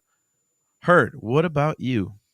I think I like it less than both of you, which is kind of strange to me, but I guess it is what it is. I actually, I like have the opposite thought of Mr. H on this. I like Cabo Wabo. I like Mine All Mine. I like Black and Blue, but I don't like a whole lot other than that. When It's Love, I is a radio song. That's the one I heard the most, so I like it. It's really, really good. But a lot of the other stuff in there is kind of filler for me personally, and I don't go back to it very often. And maybe that's why. Maybe if I did, maybe I would appreciate it more. But really, what it comes down to me is it's sandwiched between two albums that I absolutely love. And this one is just kind of the little brother in that, to where, I listen to 5150 and then I get to this and I'm like, I can't wait to get to Unlawful Carnal Knowledge. I just can't wait, because I have a lot more favorites on that one. This one's number 10 for me, which it just, when it hits for me, it hits. When it doesn't, it doesn't. It just unfortunately doesn't more for me. Those couple songs, though, like just Cabo Wabo, I love it. Mine All Mine is a great opener, and then Black and Blue. Those are 3 of my favorites, I would say, of the Sammy era. Just the rest of it didn't hit as much for me. So number 10, C for OU812. I love it. Proper pronunciation on the Two Bobs cast. Yep. There you go. All right. On to the 4-letter album. Yep. June 17th, 1991. 11 songs, 4 Unlawful Carnal Knowledge. And this is Andy Johns, who we've talked about in the past a few times now, and Ted Templeman again. And the return of the big drum sound. Thank you, whoever mixed that way. Thank you. Sammy wanted to fight censorship by just naming the album Fuck. He backed off of that, but he was told by a friend and Youngstown-born Ray Boom Boom Mancini, middleweight boxing champion, that it actually stood for unlawful carnal, that fuck, the word stood for unlawful carnal knowledge, which is actually false, but it makes for a great story. So I put it in here.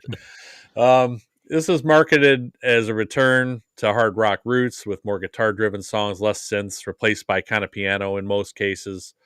This is the last, I feel like, of the great instrumental songs on here by Eddie. 316. It's named for Eddie's son Wolfie's birthday, which was March 16th, 1991.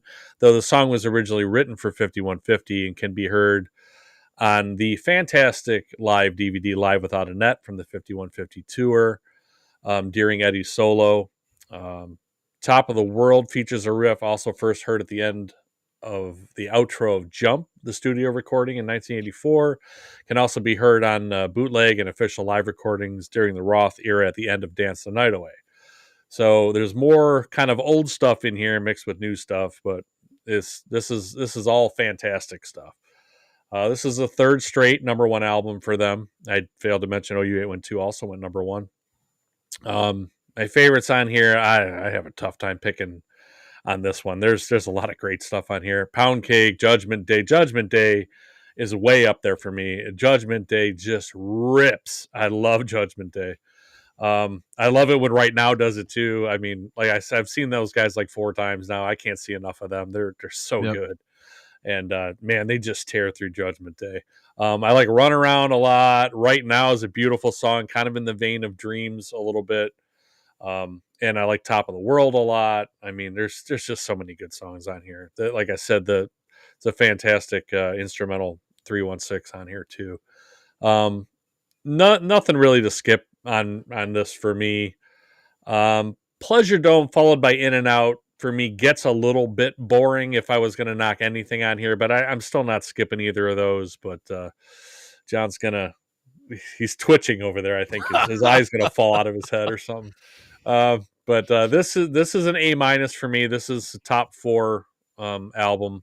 This is the second best album of the Hagar era for me, and it's really kind of not close between the 4 albums that he was on. So this A- number 4. What did you think of For Unlawful Carnal Knowledge, John? Well, fuck censorship, as Sammy wanted to call it. Yeah, this is an A+ for me. This is actually number 2 on my list. I think I've worn out this album more than any other in the Van Halen catalog. I bought it and then dubbed it and dubbed it and dubbed it and dubbed it, and like I had to buy multiple original copies just because I kept wearing it out by dubbing it. So, yeah, I mean this is just an untouchably great record. You know, I think you make a great point for people who did not care for OU812. This was their all right. Well, here you go. We're back. You know, this is the Van Halen you've come to know and love, and it's just hard driving guitar rock all the way through. You know, you've got Right Now is kind of, but even that's not really ballad-esque. It's more of a serious vibe. And, you know, Top of the World is kind of poppy, granted, but this is a heavy record. And this is definitely an Eddie Van Halen special. You mentioned the drum sound is back, and that's why they got Andy Johns to produce it. They wanted the Led Zeppelin drum sound, so they said, who did that? It was Andy Johns, so they got Andy Johns. And Andy Johns was a drunken disaster, as was Eddie, so that's why Ted Templeman came in, because Sammy called him and said you got to get this train back on the tracks here, because Eddie and Andy are kind of, you know, this was the start of Eddie and Sammy not getting along. So this is kind of like, in a way, the beginning of the end, so to speak. But the record that they created, you know, it took a long time to make because Sammy was in and out. His wife was having mental health problems and stuff, so he couldn't be in the studio as much as he wanted, which was pissing off the Van Halen brothers. But I mean, the record, you know, is just absolutely kick ass. You know, it absolutely, you know, to start out with Pound Cake, you know, I remember when that video first hit, because it's like, I mean, and let's face it, as a 15-year-old kid, you know, I mean, those are the puberty years, and I'm getting a Van Halen song that absolutely slams with a video with a bunch of like smoking hot model chicks in it. I mean, that is like, Yes, sir. that is like, what the hell, man? Like if you ever wanted to rub one out to a Van Halen video as a little kid, this would be the one, you know? So, whoa, it's like, a family show here. Whoa. but yeah, but I mean, that just starts it off. And then when you buy the album and you get through Pound Cake, you're like, God damn, that was good. Then you get to Judgment Day and you're like, oh. Like, yeah, that is, I mean, I think every Van Halen fan, even the Roth guys, like I say that's a great song. And especially the Sammy guys. Oh my, I mean, that is up there. That is, this song has achieved legendary status, and rightfully so. Personally, I like a lot of the stuff that people don't talk about. I'm a huge fan of Spanked. I really love The Dream Is Over. And I think, you know, I'm going to disagree with you, man. Pleasure Dome, I think, is, again, on that top 5 of criminally underrated Van Halen songs. There is so much going on with the drums and the guitar in there. It's so interesting to listen to. And it's got that, you know, kind of spoken word thing going throughout it. And I love the groove and the vibe. I love that song. And, you know, this whole record, again, I had started playing guitar and drums and bass at this time in my life. And so I was starting to understand what Eddie was doing and what Al was doing. And to me, it added nuance to my experience of listening to Van Halen when it was like, oh, now I know musically what the hell's going on, instead of just being a kid going, well, this kicks ass. So you know, that I will always remember this record for that.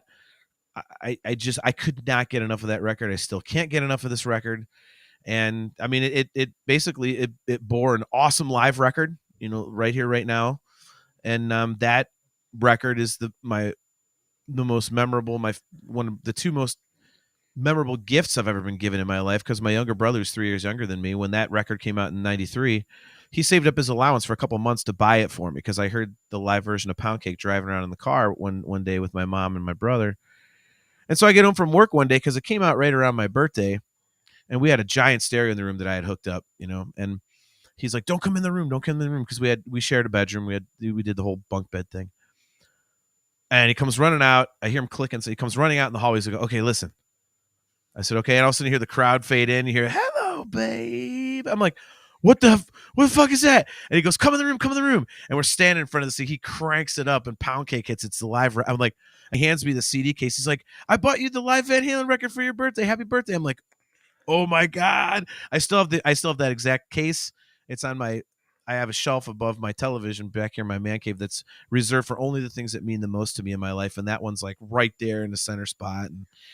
And just another hugely influential record for me, and an absolutely phenomenal hard rock guitar record.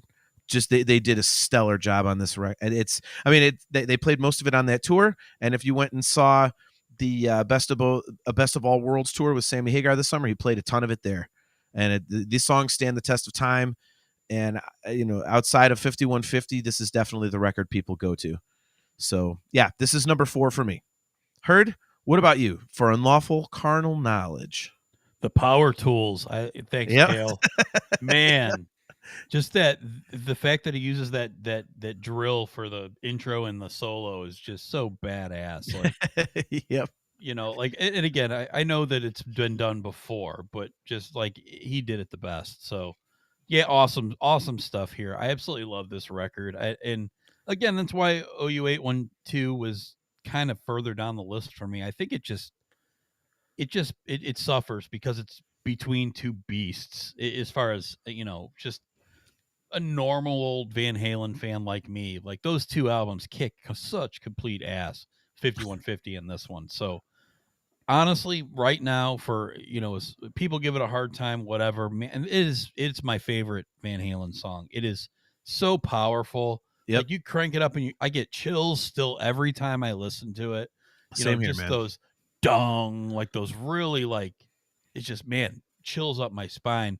And that's probably one of my favorite Eddie guitar solos too. Just the whole song is so drawn out into the build up into the it's just one of my favorite solos. Absolutely love it. But everything on this is great. I'm not skipping anything. It just falls a little short of those perfect albums for me. Like, I don't skip anything on it. I don't even mind Pleasure Dome and In and Out. I think those are good. A little long, but it's good stuff. The rest of it's phenomenal. I didn't say I skipped them. Come on now. I know. But again, this is such a strong It said if album. I had to have a criticism, that's the spot where I'm like, it's 7 minutes, 6 minutes, whatever. It's like, I get it. Yeah. It's the kind of middle of it. But anyway, was your... I'm sorry, go ahead. You didn't finish, my bad. No, that's okay. No, that's all right. I just wanted to mention The Dream Is Over, also one of my all-time favorite Van Halen songs. So Top of the World is cool too. Like, that one, just for me, it like, I think you talked about a little earlier, John, where you could substitute DLR in there, and I think that song is like the perfect. Yes. Like to me, that is like a David Lee Roth song, Standing on Top of the World. So just phenomenal album. It's number 3 for me, and it's only number 3 just because the first two are such perfection for me. But it's a kick-ass album. Definitely top 3. Definitely one that I come back to, if not, because these don't have all those singles where, again, we're not punishing Van Halen for doing 5150 and 1984, but this one doesn't have all those hits. So it feels fresh. Like, I put it on and it feels fresh every time. So yeah, it's an A for me. Number 3. And like I said, it's just a testament to how many awesome records they have, that this is number 3. It would be number 1 for so many other bands across history. Yeah. Right. And I didn't really talk about right now, but I definitely need to back you up on that. It is, that song just always gets me, man. Like, it's a very emotional song, and the power of it just comes through every time I hear it. And it's just such a wonderfully well written piece of music. Like you said, the build up to the solo, it's got a great lyric. It's it's just a driving, serious, emotive, just wonderful piece of music, man. And I think whenever I hear people kind of dump on it, I'm like, man, you don't get it. Like, Yeah. that is if you're not a Van Halen fan, you want to dump on some songs, okay, fine. Yeah. But right now is not the one to do it with. No. I'm sorry. So, yeah, great points about right now. That is an unbelievable song, and it's ironic with that one because I guess Eddie had played that piece of music for Sammy on OU812. He's like, yeah, I don't like that. And Sammy had written the lyric to Right Now. He's like, he couldn't think, what am I going to put this with? And he heard Eddie playing the piano part to Right Now in the studio. He's like, oh, that's it. He's like, what, you didn't like this before. Yeah. Basically, it's like, well, I like it now. Right. So, Yeah. And what a freaking awesome video too. I just Yes. watched it again the other day. It has all the lyrics, or the not lyrics, but all the words on it, where all like the scenes going on, and then the a lot of reading and stuff. So yeah. if you're not into reading, I could see how that could be stupid for you, but Right. I like my words. literature. So yep. Nice. Good stuff. All right, Mr. H. Sorry. All righty. First, I wanted to say hi to my friend Rich Owens here. He's the one I talk about a lot that lived down the street from me. Got me into a lot of this stuff and Eruption and all that from earlier. Thanks for joining us, man. What's up, God, Rich? it's been a long time since I talked to you. Too long. John, I had a question for you. That was your second favorite gift. What was your number one gift? Was it that drawing that somebody made for you? That one is awesome. But I actually, my wife made a children's book for me for Christmas a couple years ago, and she used all of my pets as characters, and they were in a band. So it has my dog Chewy was a lead guitar player, obviously because of Eddie Van Halen, and a couple of my cats were, they were like the bass player and the keyboard player, and she did all the art, she did the story. She, made up the rhymes and everything. I mean, and she's incredibly creative, and I was just so touched by it. It's so original and so unique that it's like, awesome. Wow. So yeah, that one is pretty much going to be impossible to top, I think. Sure. Yeah. I just saw you had a post about a picture. Was it of Chewy? Yeah, it's actually my dog. That one's on that shelf as well, by the way. That Did the same person do it? No, that was my dog that had passed literally the week before I was given that at our band's 20th anniversary show back in 2015, and it was just out of nowhere. Like my dog had passed, and I was at the merch tables signing stuff and selling stuff after our show, and a really good friend of ours, Carolyn, who had been on one of the first two people on our street team, helped us sell tickets and do all this kind of stuff. And she just walked up and handed me this painting her friend had done, and I was just absolutely blown away. I'm like, this is like, I'm still speechless over it. The kindness that it would show, put the effort into it. And the best part is and still this day, when I look at it, actually looks like him. Nice. And it's like this teeny little nuances, like the light bouncing off his eyes and his tongue. So it actually looks like him. It has his person. It's the weirdest thing. I was like, holy wow, he did a good job. So yeah, that one is definitely up there, and it's on that special shelf as well. Nice. Great story. I that's what I wanted. I wanted you to share that because I thought it was a great story. So appreciate it, man. Thank you. Yep, absolutely. All right, so that concludes the Van Halen discography for me because the rest of these are all hot garbage. So, all right, on to well, I'll see you later. See ya. Yeah. All right, so on to Balance, January 24th, 1995. 12 songs on here. Bruce Fairbairn produced this one. This is the last Sammy Hagar Van Halen album. There's 3 instrumentals on here. More serious tone, full of the integration of guitar and synths, kind of a grand production versus the minimalist approach they had used when they first started. More old riffs used to create songs. Amsterdam is from like 1987-ish. Take Me Back used a 20-year-old riff from before Van Halen even started. They worked for 8-hour days for 3 months to record. There was a lot of strife between Hagar and the Van Halen brothers on this. The band broke up right after the tour. They called this, I thought this was funny, they called this the ambulance tour due to Eddie's hip problems and Alex wearing a neck brace on tour. So I thought that was great. Yep. I don't think I ever heard that before. Eddie said things got so bad between him and the band and the manager after he quit drinking in October of '94 that he had to start drinking again. So I thought that was pretty funny too. The ultimate excuse, yeah. Right. Well, I guess I'll start drinking again. Anyway, 4th #1 album in a row for them. That's just based on past albums, I think, on this one. I like 7 Seal. I like Can't Stop Loving You. And I love Don't Tell Me. To me, that's kind of a saving song on this album.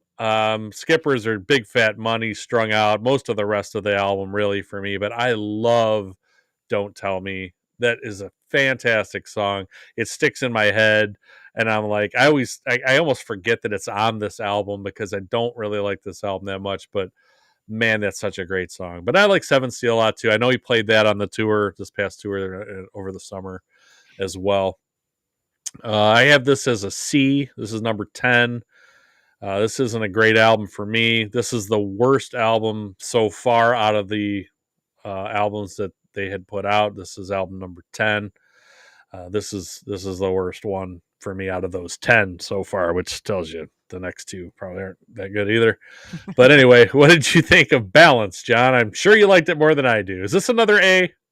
It's another A, man. All right. I've only got. You're consistent.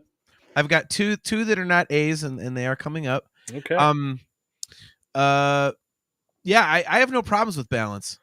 I like this record a lot. I think, again, each of the records provides something unique, and this one, like you said, it's unfortunate how kind of dark and kind of I would say this one reminds me a lot of Women and Children First in terms of kind of like how eclectic it is, but it also is pretty dark. And unfortunately, knowing what we know that it's dark because Sammy and Eddie just absolutely weren't getting along at all, and it shows in the music. 7th Seal that's an absolutely great song. But I mean, a lot of the stuff, it's, I mean, you get these kind of darker vibe type of tunes. Don't Tell Me. You've got Not Enough, which is not really a happy ballad. Aftershock. Feeling. But I mean, it is balanced out. Like, sorry for the pun. With some kind of more upbeat material. You Can't Stop Loving You, Big Fat Money, Take Me Back. And I would disagree in terms of Beluga Ethereum not being a good instrumental. I love that song. I think it's really cool. Like I said, I could do without Doing Time and Strung Out. I mean, Strung Out is from a collection of stuff that Eddie recorded at Marvin Hamlish's house on Marvin Hamlish's piano. He was basically like just chucking forks and knives and shit at it and recorded the noise, and that's part of that recording. But yeah, I really like Beluga Ethereum. I love Take Me Back. I love Feeling. I mean, this record has so many songs that I really, really get into. And I know, Big Fat Money and Not Enough kind of take some crap, but I still really like them. And I think, this is just, it's a great listen. And I think it's because it's different from the prior 3. Again, this is like the dark one. So you get kind of a different vibe off of it. And I think, unfortunately, this one suffers for me a little bit only because, knowing all the backstory as I do, it's kind of a bummer to listen to in a way, because you're like, man, it's like the sound of a band on its last legs. And, so, but yeah, I mean, this is number 8 for me. So it is a little further down the list. But again, if you told me you can only ever listen to one record ever again, it's Balance, I'd be like, shit, yeah, dude, let's go. Like, I mean, there's a lot of stuff that I really, really like on here. And I think this one catches a little bit of shit unfairly, I think. Because I think and especially tonally, like Eddie's guitar tone is awesome on this record. I mean, this is a big, huge, like just majestic guitar sound on his part. So that for me, like, I love the production of it. I mean, you just can't deny it when 7 Seal hits. That song drives, and the rest of the record has that kind of, production to it and that power. There's a certain warm majesty, I think, is how I describe the sound of it. So, yeah, I really like it, and I have it at number 8 on my list. So, Heard. Funny. I like it better than both of you. I guess it's funny how these lists kind of shake out sometimes. But so yeah, I love this album. This is one I remember getting when it first came out, and because I remember getting tickets to the show. This was the one and only time I ever saw Van Halen live in concert. So Was it at the Q or was it at Blossom. Blossom? Okay. I saw him at Blossom with Skid Row and Our Lady Peace, I think, opened the show. Yep. I was at that one too. Yep. Just in getting ready for that show, I listened to that album nonstop, and I really like it. They played a lot of that album when I seen it at that show. Yep. Just so good. I just have great memories. Probably it's up there like third or fourth concert that I ever went to. Just right along that time.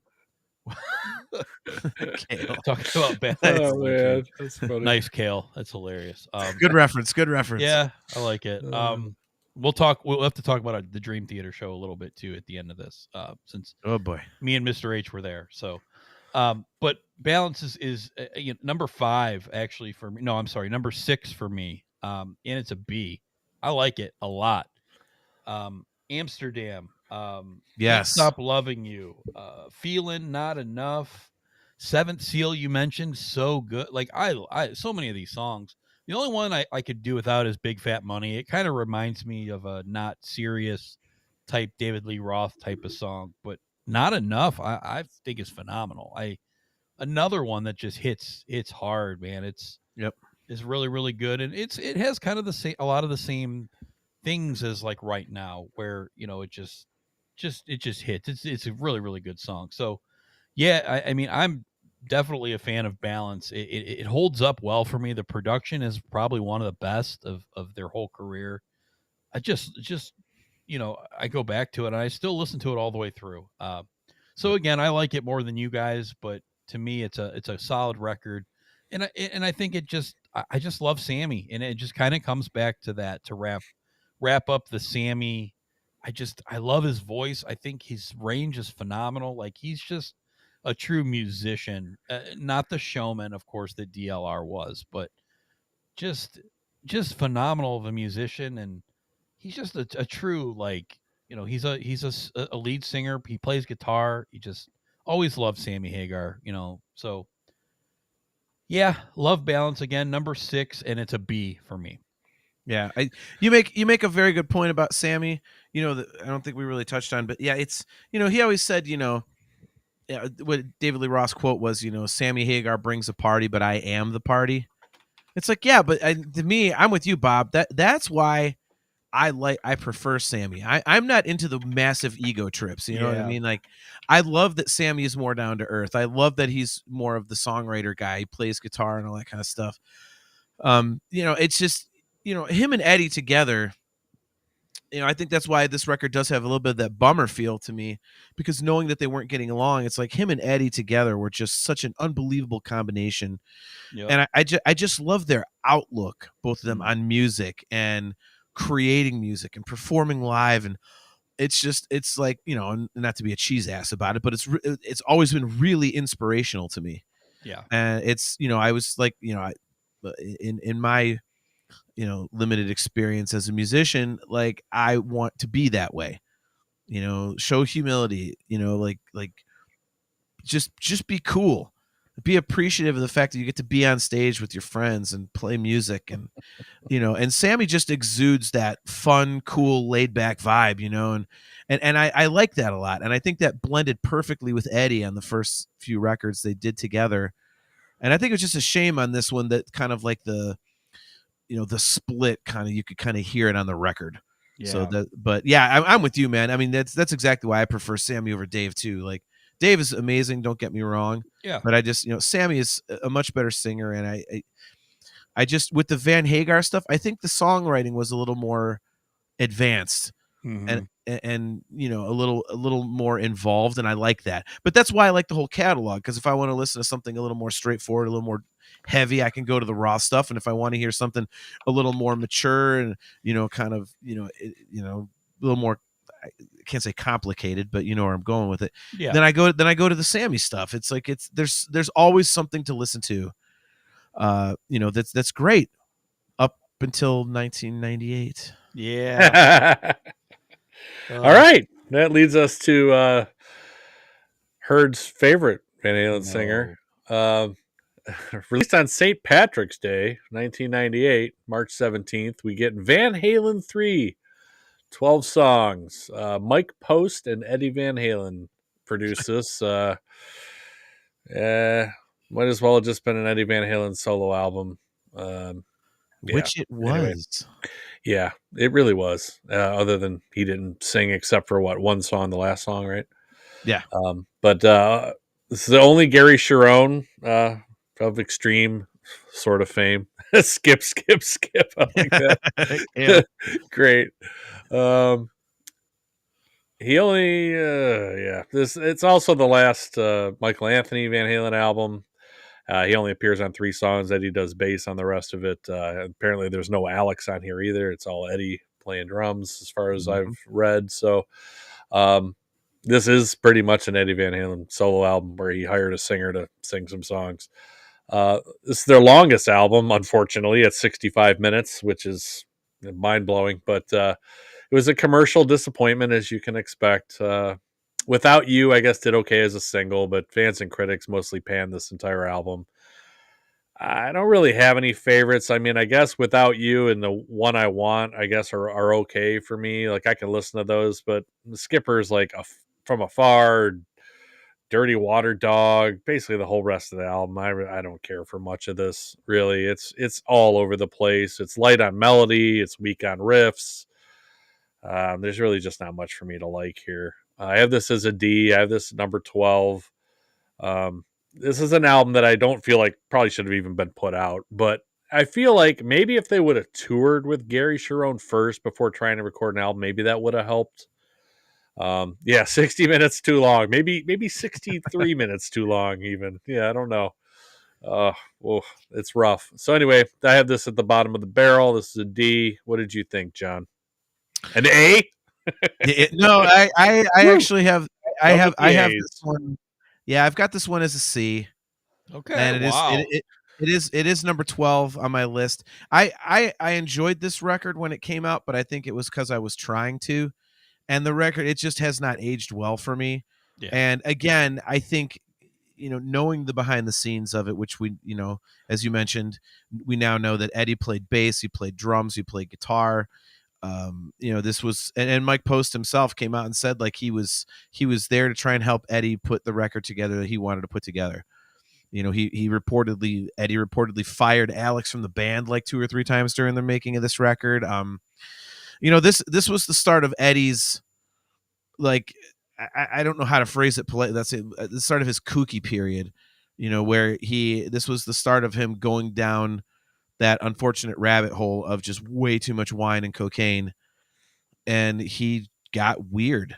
And this was where he's talking about, like, he was working with a Buddhist somebody or other, some therapist. And, all these songs came out of him when he meditated with her and stuff. And it was, the reason that I have this one as a C is because I do like some of the songs. One I Want, I really enjoy. I like Fire in the Hole a lot.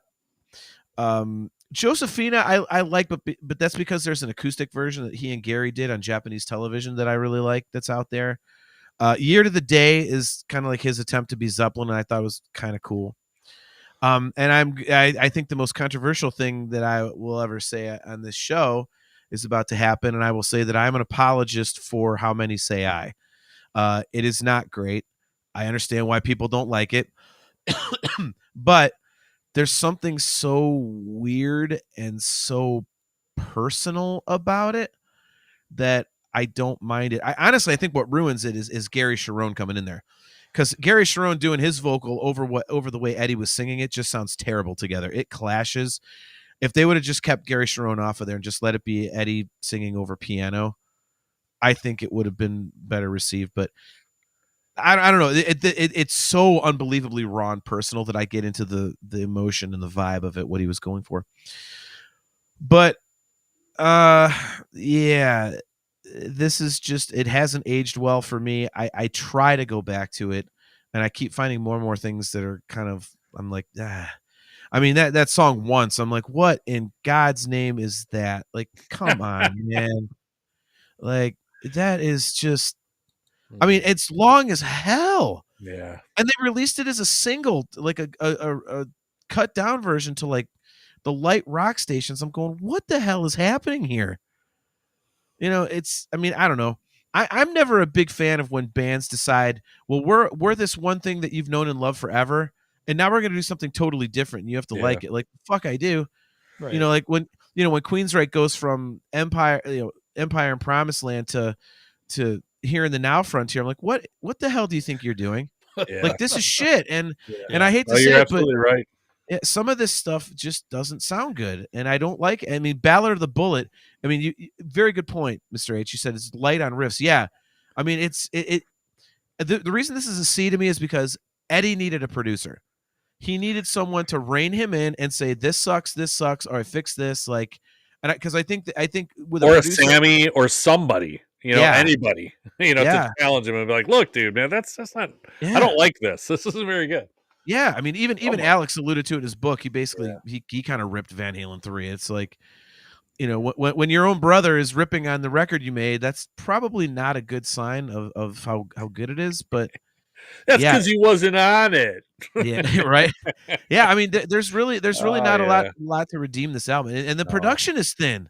The production is thin too. It's not even good heavy production. So it doesn't sound right. Gary Sharon's vocals are way out in the front. Like, he's way too loud, and I'm like, whoa, you're highlighting this guy? Yeah, like, and I tried. Like, I'm like, look, I know I've never liked this album. I'm gonna listen to the whole thing, and I'm gonna give it a shot. I'm gonna try to give it another shot, like almost like I didn't know anything about it, and I still didn't like it. I still hated it. So yeah, I think if you want to hear the sound of a missed opportunity, if you go out on YouTube and look up a song, if you look up Van Halen, It's the Right Time with Mitch Malloy. Oh yeah. So there's, I don't know if you guys have heard that, but there's also I have not. I've heard of the Mitch Malloy and that whole thing, but so if you go out there, that music, it was a song that Mitch Malloy had, like, Eddie had given him music to kind of screw with, and Mitch, years later, after the whole thing went down, like, for people who don't know, Mitch Malloy was hired to be the singer of Van Halen. Eddie said, "You're in the band," and then all of a sudden, like, he sees David Lee Roth on the MTV Video Music Awards with them, like, the next week or week after or something. It was like, well, I guess there goes that. And basically he figured there's no way I can compete with this, and then eventually Gary Sharon was hired. Well, anyway, that song, It's About Time, was music that Eddie had given him, like, hey, what would you write over this? And they never did anything with, obviously. But a few years ago, Mitch decided to go in and actually finish it. Oh. So it's actually a finished, demo of Van Halen, but with Mitch Malloy singing over it. And if you go out there and dig even deeper, there's a version of that music bed, and it's Gary Sharon singing what he would have sung over it. It's like a demo from that time. Man, I'm telling you, if you first of all, I don't care what anybody says. I think It's the Right Time is catchy. It's like an upbeat Sammy song. Heard, I think you would really like it. But if you listen to what he did compared to what Gary did, oh my God, Gary's version is like, it's like a fart in church. Like, oh, this, and then you hear Mitch Malloy's, which is like big, and it's got a big fat happy sing along chorus to it, and it sounds like a Sammy Hagar tune. And to me, it's always the sound of a missed opportunity and what could have been. So yeah. So yeah, anyways, I got it with a C, and I have it ranked number 12. Heard, why do you have it ranked number 12? Well, I have it ranked number 12, John, because this is the most disjointed thing I've ever heard. It doesn't. After all that you listened to up to this, like, it is. You're like, what? I kept asking myself, what is this? What was he trying to do here? Yeah. And I am a fan of Extreme, and I do like Gary Sharon. I do too. I think he's got a good voice. People called Extreme like a Van Halen ripoff band for a while. It almost kind of makes sense. Yeah, but it's like he wasn't a part of it. It's Yeah. like he was just like glued on top of it. Like, here you go, you got Gary Sharon, but it just doesn't work because it's disjointed to begin with. It just it doesn't like work in my mind as like a piece of music. It just, I wanted to like it, and I just couldn't do it. The only thing I really liked from here is One I Want and Fire in the Hole. Those are the two that I'm like, all right, these are decent songs. If they were re-recorded with somebody else or done differently, I might like them. But yeah, just it's not really a lot much more to say to this. Not a fan, obviously, just like you guys. Number 12, I have it as a D, and it's a D for me out of respect for the great Eddie Van Halen. Honest to Yeah. God. Other Right. than that, I'd never listen to this. So Right. easy 12, easy D. All Not right. great. Third time, not the charm for Herd. Right. There Um, Nice. all right. On to 13 years later, really 14 years later almost, right? Different Kind of Truth from February 7th, 2012. 13 songs, too many songs. This was produced by Van Halen and the ruiner of Bon Jovi, John Shanks. This is the last Van Halen studio album. This is a return of David Lee Roth, but with Wolfie Van Halen, Eddie's son, on bass instead of Michael Anthony. This is made up of a lot of old rework songs. There's some newer stuff on here, but there's there at least my biggest comment on this album was at least it sounds like Van Halen, Yes. unlike Van Halen 3. So I can give it that.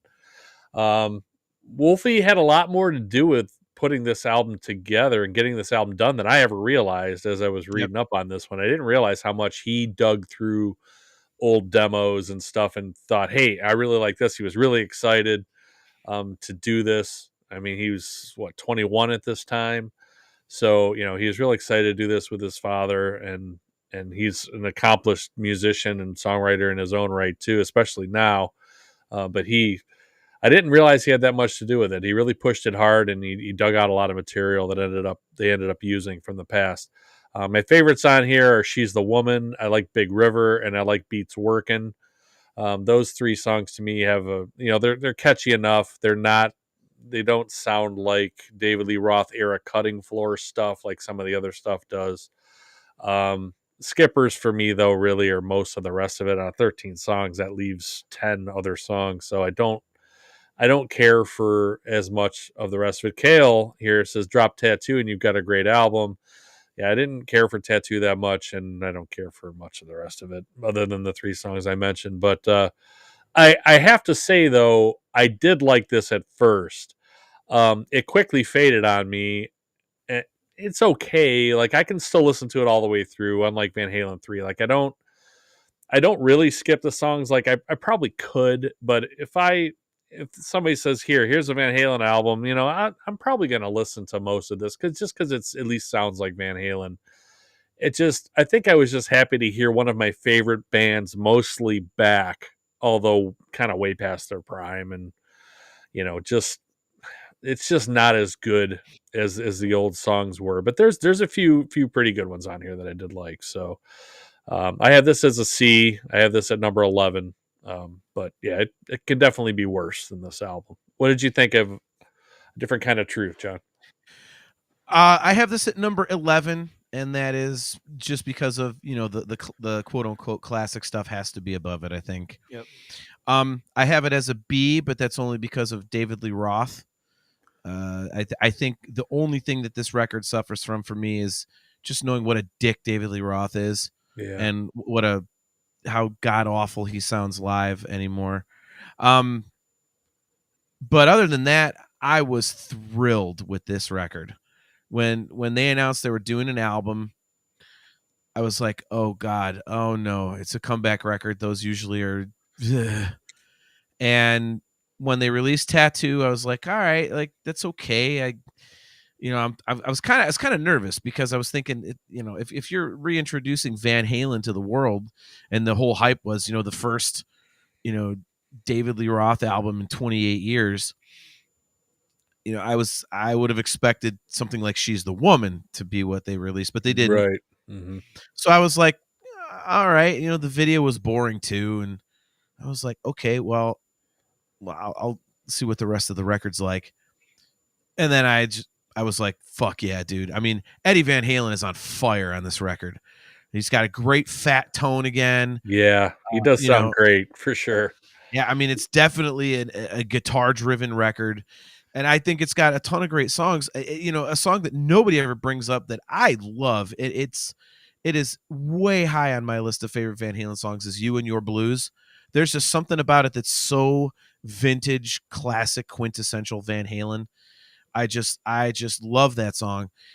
Tattoo has grown on me. She's the Woman is obvious.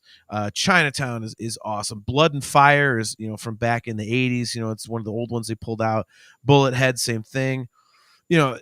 Those two songs in the middle, As Is and Honey Baby Sweetie Doll, where he's just Eddie. Look, Eddie Van Halen drop tuned, like heavy drop tuned, sounds fucking killer, man. Like, oh my god, it's just when you got Eddie Van Halen's tone, like rogue, like tuned to Q, just tap my vein, man, tap my vein and just inject me, like. Right. That is just it sounds so great, and I do wish we could have got more of that. Yeah, I mean, it would have been nice. Yeah, and that was some new stuff, and I thought it was really cool. So yeah, I really like this album. Out of Space is great. It's funny though, like Big River and Beats Workin' are the two that I if they're skippers for me, those are the ones. And Stay Frosty is clearly Ice Cream Man Part 2. Yeah, I mean, I don't think anybody can deny that. I've had somebody try and debate me on that. I'm like, are you on drugs? Like, it's the first second like. As soon as the song kicks in, you're like, this is exactly like the start of Ice Cream Man. Then it kicks into the same like, that's Ice Cream Man. Like, how can you debate this? Like, but it's got Eddie Van Halen all over it, so of course I'm a fan. And I just think this is a very underrated album. I know on my show, Brian and I are going to do an episode just completely hashing it out and just knock down drag out of it because he hates this album, and I don't understand why. Over just this album? Oh, he hates it. Yeah, he hates it.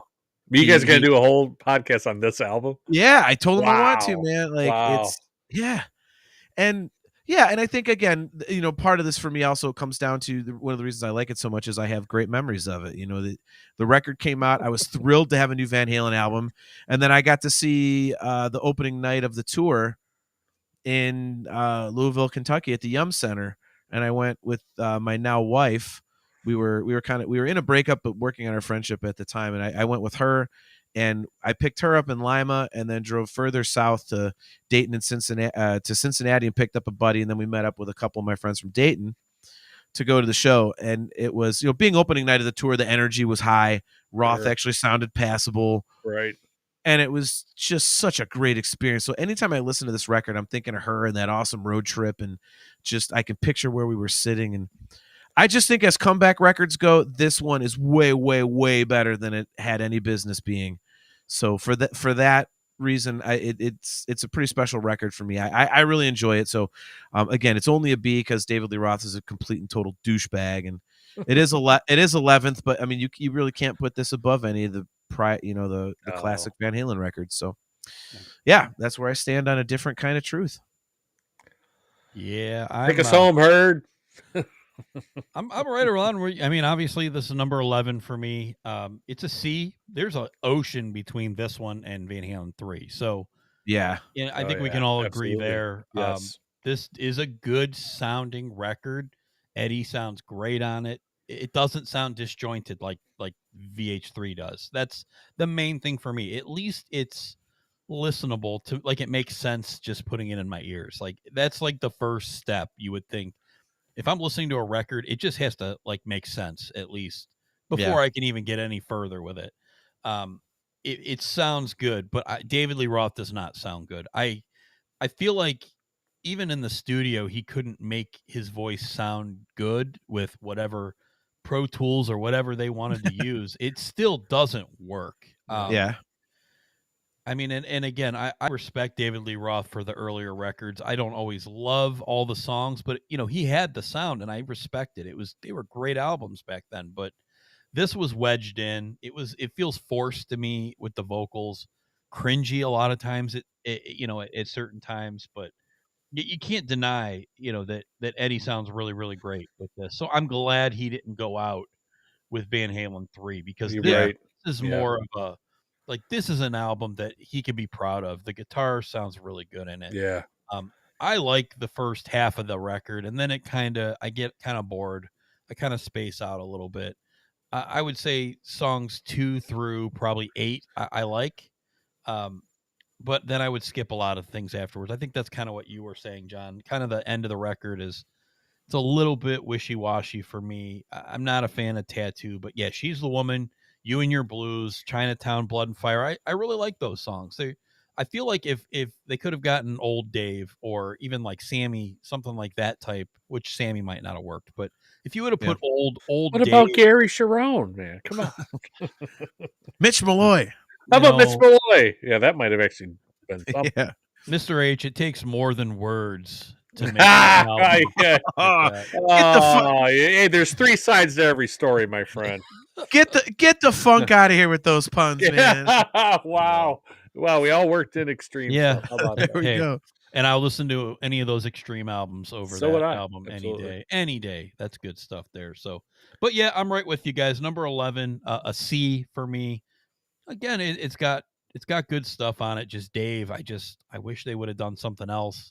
I get it. I get what they were trying to do. Just Dave is done at this point, unfortunately. Yeah. So He ruined the last time I ever got to see Van Halen 2 at Blossom. It was awful. Dave was absolutely awful. And the band I was mean, could not have been worse. Right. The band sounded great. He was awful. I could not believe I was so mad. I was like, how can he be this bad? Like, oh, he was so bad. It was terrible. The guy doesn't give a shit No. what he sounds like. He reads his own press clippings, and all those idiots on the Van Halen news desk in the chat or in the comment section of everything where they're just like, making fun of Sammy and Dave is God. And so he basically says, well, I'm just going to serve up whatever shit sandwich I want and they'll eat it up because I'm Diamond Dave. And they do. They absolutely do. And it's ridiculous. And it's asinine. And you get what you reap what you sow. And all these people can apologize for his live performances the last several years. I have no idea.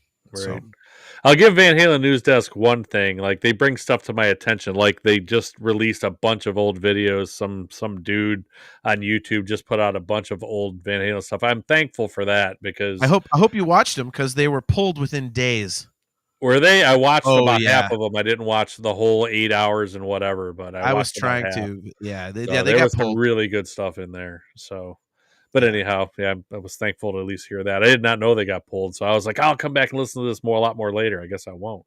Yep, they got pulled. Well, oh boy, maybe it'll resurface somewhere. All right, let's go from 12 to 1 for our whole overall rankings. I'll start it off. I have at number 12 Van Halen 3. At number 11, Different Kind of Truth. Number 10, I have Balance. Number 9, Women and Children First. Number 8, OU 812. Number 7, Van Halen 2. Number 6, Diver Down. Number 5, Fair Warning. Number 4, For Unlawful Carnal Knowledge. Number 3, 1984. Number 2, the debut, Van Halen. And number 1, 5150. What were your 12, John?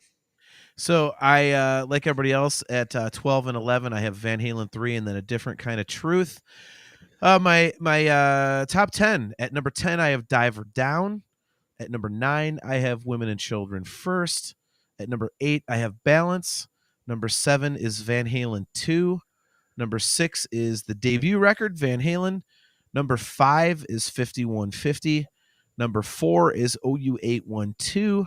Number 3 is Fair Warning. Number 2 is For Unlawful Carnal Knowledge, otherwise known as Fuck Censorship. And number 1 is 1984. And again, before I get crucified, those top 10 records are impossible for me to rank except for the top two, because it's just I love them all. And they're all great. And if you told me I had to put Women and Children First at number 3, or Women and Children First and Diver Down at 3 and 4, I'd be like, okay, like that's fine. I'm the biggest Van Halen honk you'll ever meet, and it's my favorite band. So that's why you're here. So crucify me all you want, but we will not be crucifying you. You are entitled to your opinion. I'll take that beating. So you have long hair, but you're not Jesus.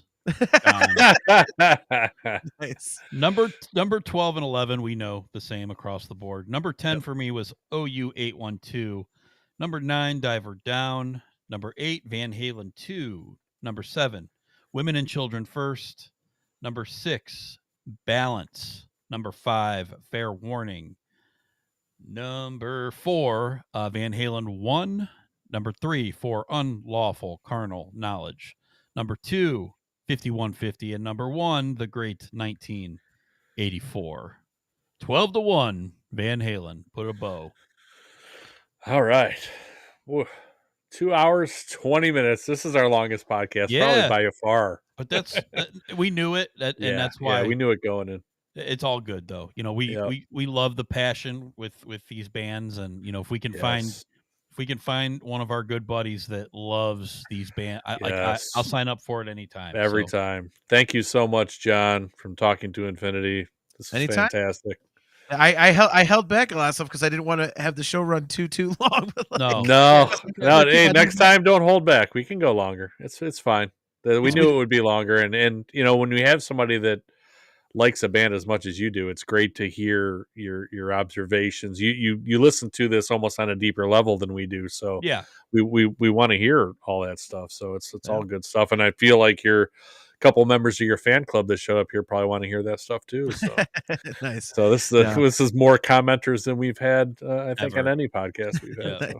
And it got up to 3. Well, I appreciate you guys having me on. Like I say, it's easy for me to talk Van Halen because I can just. I don't need notes. You don't have to research and listen to everything. You already do. Exactly. Even with Dream Theater, I need a little bit of research. But with Van Halen, it's just if someone called me right now, like, hey, I got a Van Halen podcast in 10 minutes. Can you come on? I'm like, yes, I can. Yep. Awesome. Yeah. Very cool. Life changing band for me. So I appreciate anytime I get to talk about them. I appreciate it, especially with you guys, some good friends of mine. So much appreciated, man. Yeah, so we were going to get into the Dream Theater show a little bit. Would we be spoiling that for you, John? I know you're seeing him in a few weeks here. No, I don't think we would, because it's going to be different than what he's going to see. Yeah, no, it's mostly the same, but they're I don't know about that. Not with the 3 songs they chopped out and the different set lists. I don't know if it'll be the same when you see him that it is now, because it wasn't from the night before when they were here. They played Chicago. They played quite a different show. Not very different, but quite different. Yeah, 3 different songs out of the first 6 or 9 or whatever 8 the songs. First half Yeah. of it is, 3 different songs in there, which I really loved, and then they chopped 3 out of the back half because they lost the PA for 30 minutes. So they decided instead of just playing for another half hour in a casino that's open 24/7, I'm kind of pissed about that. So it's that's kind of shitty. I don't know why they couldn't play for another half hour. Give us a couple more songs at least. I don't know why did they have to make that up? It's not the sold out crowd's fault. Well, like we were talking about online, it might have been maybe something with like the crew, like they had a curfyu or something. I mean, because that 10:30, like they couldn't pay him for another half hour. Like I don't know, man. It depends on how much it costs them, I guess. I mean, the casino's open. It's not like, I could see it at Blossom or the Agora or whatever that has to shut down at a certain time, or they have to pay extra or whatever. But I mean, I don't know. So, I don't know. So just some quick thoughts on the show. This was the first time I had ever seen Dream Theater. Same for me. Never really had the urge to see them. I've been a fan. I was a fan early on of theirs, and as they went along, I just it kind of became forgettable to me. So I liked a lot of their early records. As big of a fan of Scenes from a Memory as You're Gonna Meet. I just loved that album. Of course, Images and Words, Awake. That era was my era of Dream Theater. But I really wanted to see them because, again, with my doppelganger of old, not so much anymore Right. of Mike Portnoy. So Yeah. I had to see him back, and man, it was great, man. The band sounded so good. I mean, obviously Petrucci is always going to be a beast up there, and Jordan, and they sound phenomenal, man. James, man, not I so feel much. kind of bad. The lower register stuff at times he was okay. At times pretty good, but man, he just can't hit that high register stuff as well anymore, at least from my point of view. And the newer songs he really struggled on, I think, more than a lot of the older stuff, which was surprised me. And your partner Brian I sat with him for the show. We hung out, and I know he was really disappointed with a few of those newer songs. You're like, well, they just recorded those not that long ago. That you would think that would be the best he would sound of the night, but just I think the long show probably hurts him. Like a 3-hour thing of it, and I but noticed when they did Night Terror, when they came out for the second set, he was pounding water, and he looked like he was mad at himself. Like he was trying to sing, and he kept every time he got a chance, he'd go back and drink water, and then he'd go back and open another water and drink more water. Like it's like he knew. He's like, man, he knew he was really struggling. I kind of felt bad for him too, honestly. But I was really entertained for somebody who's not a big Dream Theater fan. I was really entertained. I did like the song change choices that were there. agreed. Rite of Passage and As I Am are great, and they were not playing those. I put together a set list, and I'm trying to listen to them so I know everything that they're playing, and they didn't. Those songs were outstanding, and I hadn't listened to them much at all before the show. It was great. Constant Motion was another Constant one that Motion was really good too. Yep. I love that guitar riff. It's tasty to me. Yeah. I love that shit. So good stuff. overall, yeah, it was a good show. The one thing, other than James, the one thing that I didn't think was a great idea, and I think this was kind of because of what they had to cut, was playing the instrumental right before Octavarium. So that was like 20 minutes of a lot of instrumental there, and it was tough. I think that's a tough. What's it? I'm trying to remember. The Stream of Consciousness. Stream of Consciousness. They've been doing that before Octavarium every night, but they played 3 other songs before that they chopped out. That's brutal. I mean, again, I understand if you're a huge Dream Theater fan, obviously you love those songs, but playing those back to back for just a casual fan, that's rough. That's a rough. Those guys, they make it look so easy too. Oh my god! Like just watching just the different musicians, just watching Petrelli just shred, and he just so effortless, and it looks like Portnoy. Like you see drummers and they're like kind of out of breath or they're getting tired. Portnoy he's just smiling, and he's up there like he's not doing anything, and he's playing this enormous stuff, and it's like he's not even doing anything. It's crazy how easy they make it look. They're so good. Yeah. Well, I mean, the Stream of Consciousness into Octavarium thing is, Octavarium is a difficult vocal through some of that for James. Sure. So I'm sure that's the part where it's like, hey, let's give him a break type of a deal. Cale, don't be a gatekeeper here, man. Yes, it was a Peter Petrelli from Heroes, right? There you go. Yeah, there you go. That's what it was. But yeah, I think it's just like giving James a vocal break. I think there, it makes sense. And and I don't know, man. Like in terms of like James's performance, I mean, I've seen that stuff online and whatnot, and I think that the touring schedule does him absolutely no favors. When they first announced the tour, I looked at it and they're like, it's an evening with. I'm like, I thought they weren't doing that shit anymore. Yeah. And then I looked the night before. Yeah, well, I mean, they had. I forget if I think it's only twice, but it's enough as it. They have 2 times on this tour where they did 3 in a row. Oof. And it's like, I mean, he and when he came out in Philadelphia to start the tour on February 7th, everyone was saying, "Oh my God, he sounds great!" Like in the first couple shows, like, dude, James is actually rocking it. Like, cool.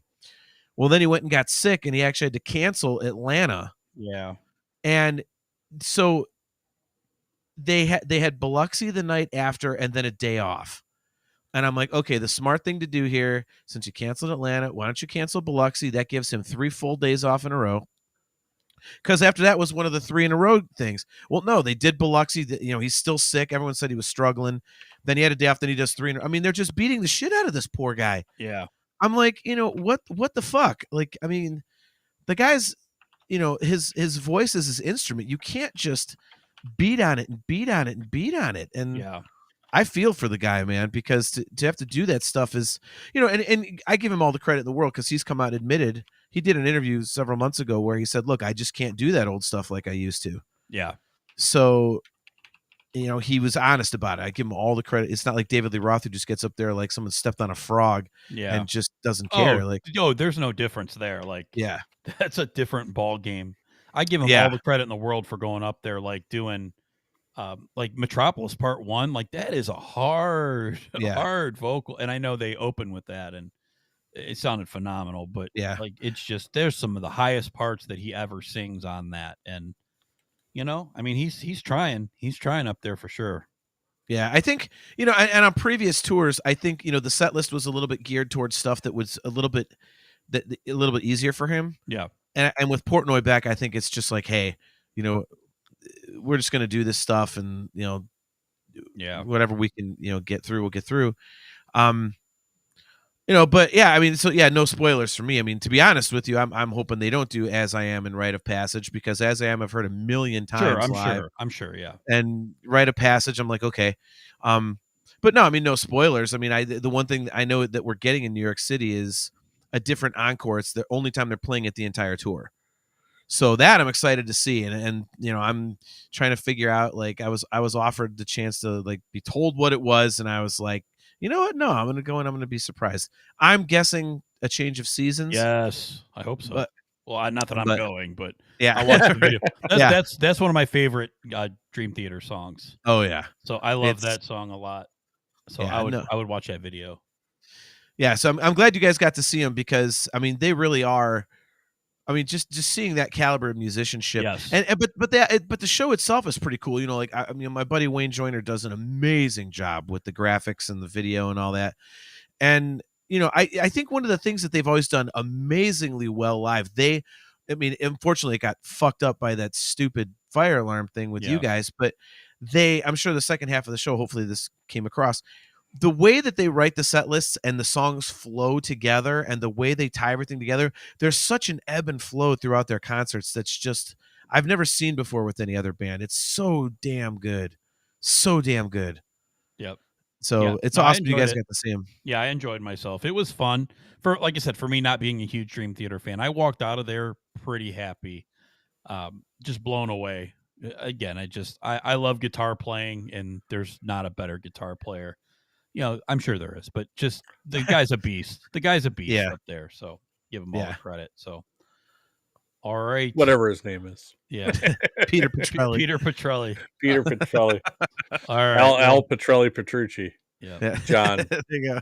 All right. Well, John Al. We're over 2.5 hours here. So we'll go ahead and put a little bow on this Van Halen episode. But John, thanks again, dude, for coming on and hanging out with us. We really appreciate it. Anytime, man. Thanks for having me. I really appreciate being invited. All right. Yeah. Anything else, Mr. H? Anything else you got? No, sir. All no, right. sir. Just thanks to John again. It was fantastic. All right. All right, everybody. Well, thanks again for hanging out with us here at the Two Bobs Cast. And what do we got next week? We got the Who. The Who. Who? Okay. The Who. So join us next week. I believe next week, unless we do the 2-part. We'll talk about it, but we'll see how we go with the Who. But thank you for checking out the Van Halen V episode of the Two Bobs Cast, A to Z Rock and Metal Podcast. And we will see you in the next one. Rock on. Looks like you've been missing a lot of work lately. I wouldn't say I've been missing it, Bob. What would you say you do here? God damn it. Bob, we love playing here tonight. My brother's ready. It helps if you think of it as a game, Bob. Every game has a winner and a loser. You must possess strength to inflict pain, Bob.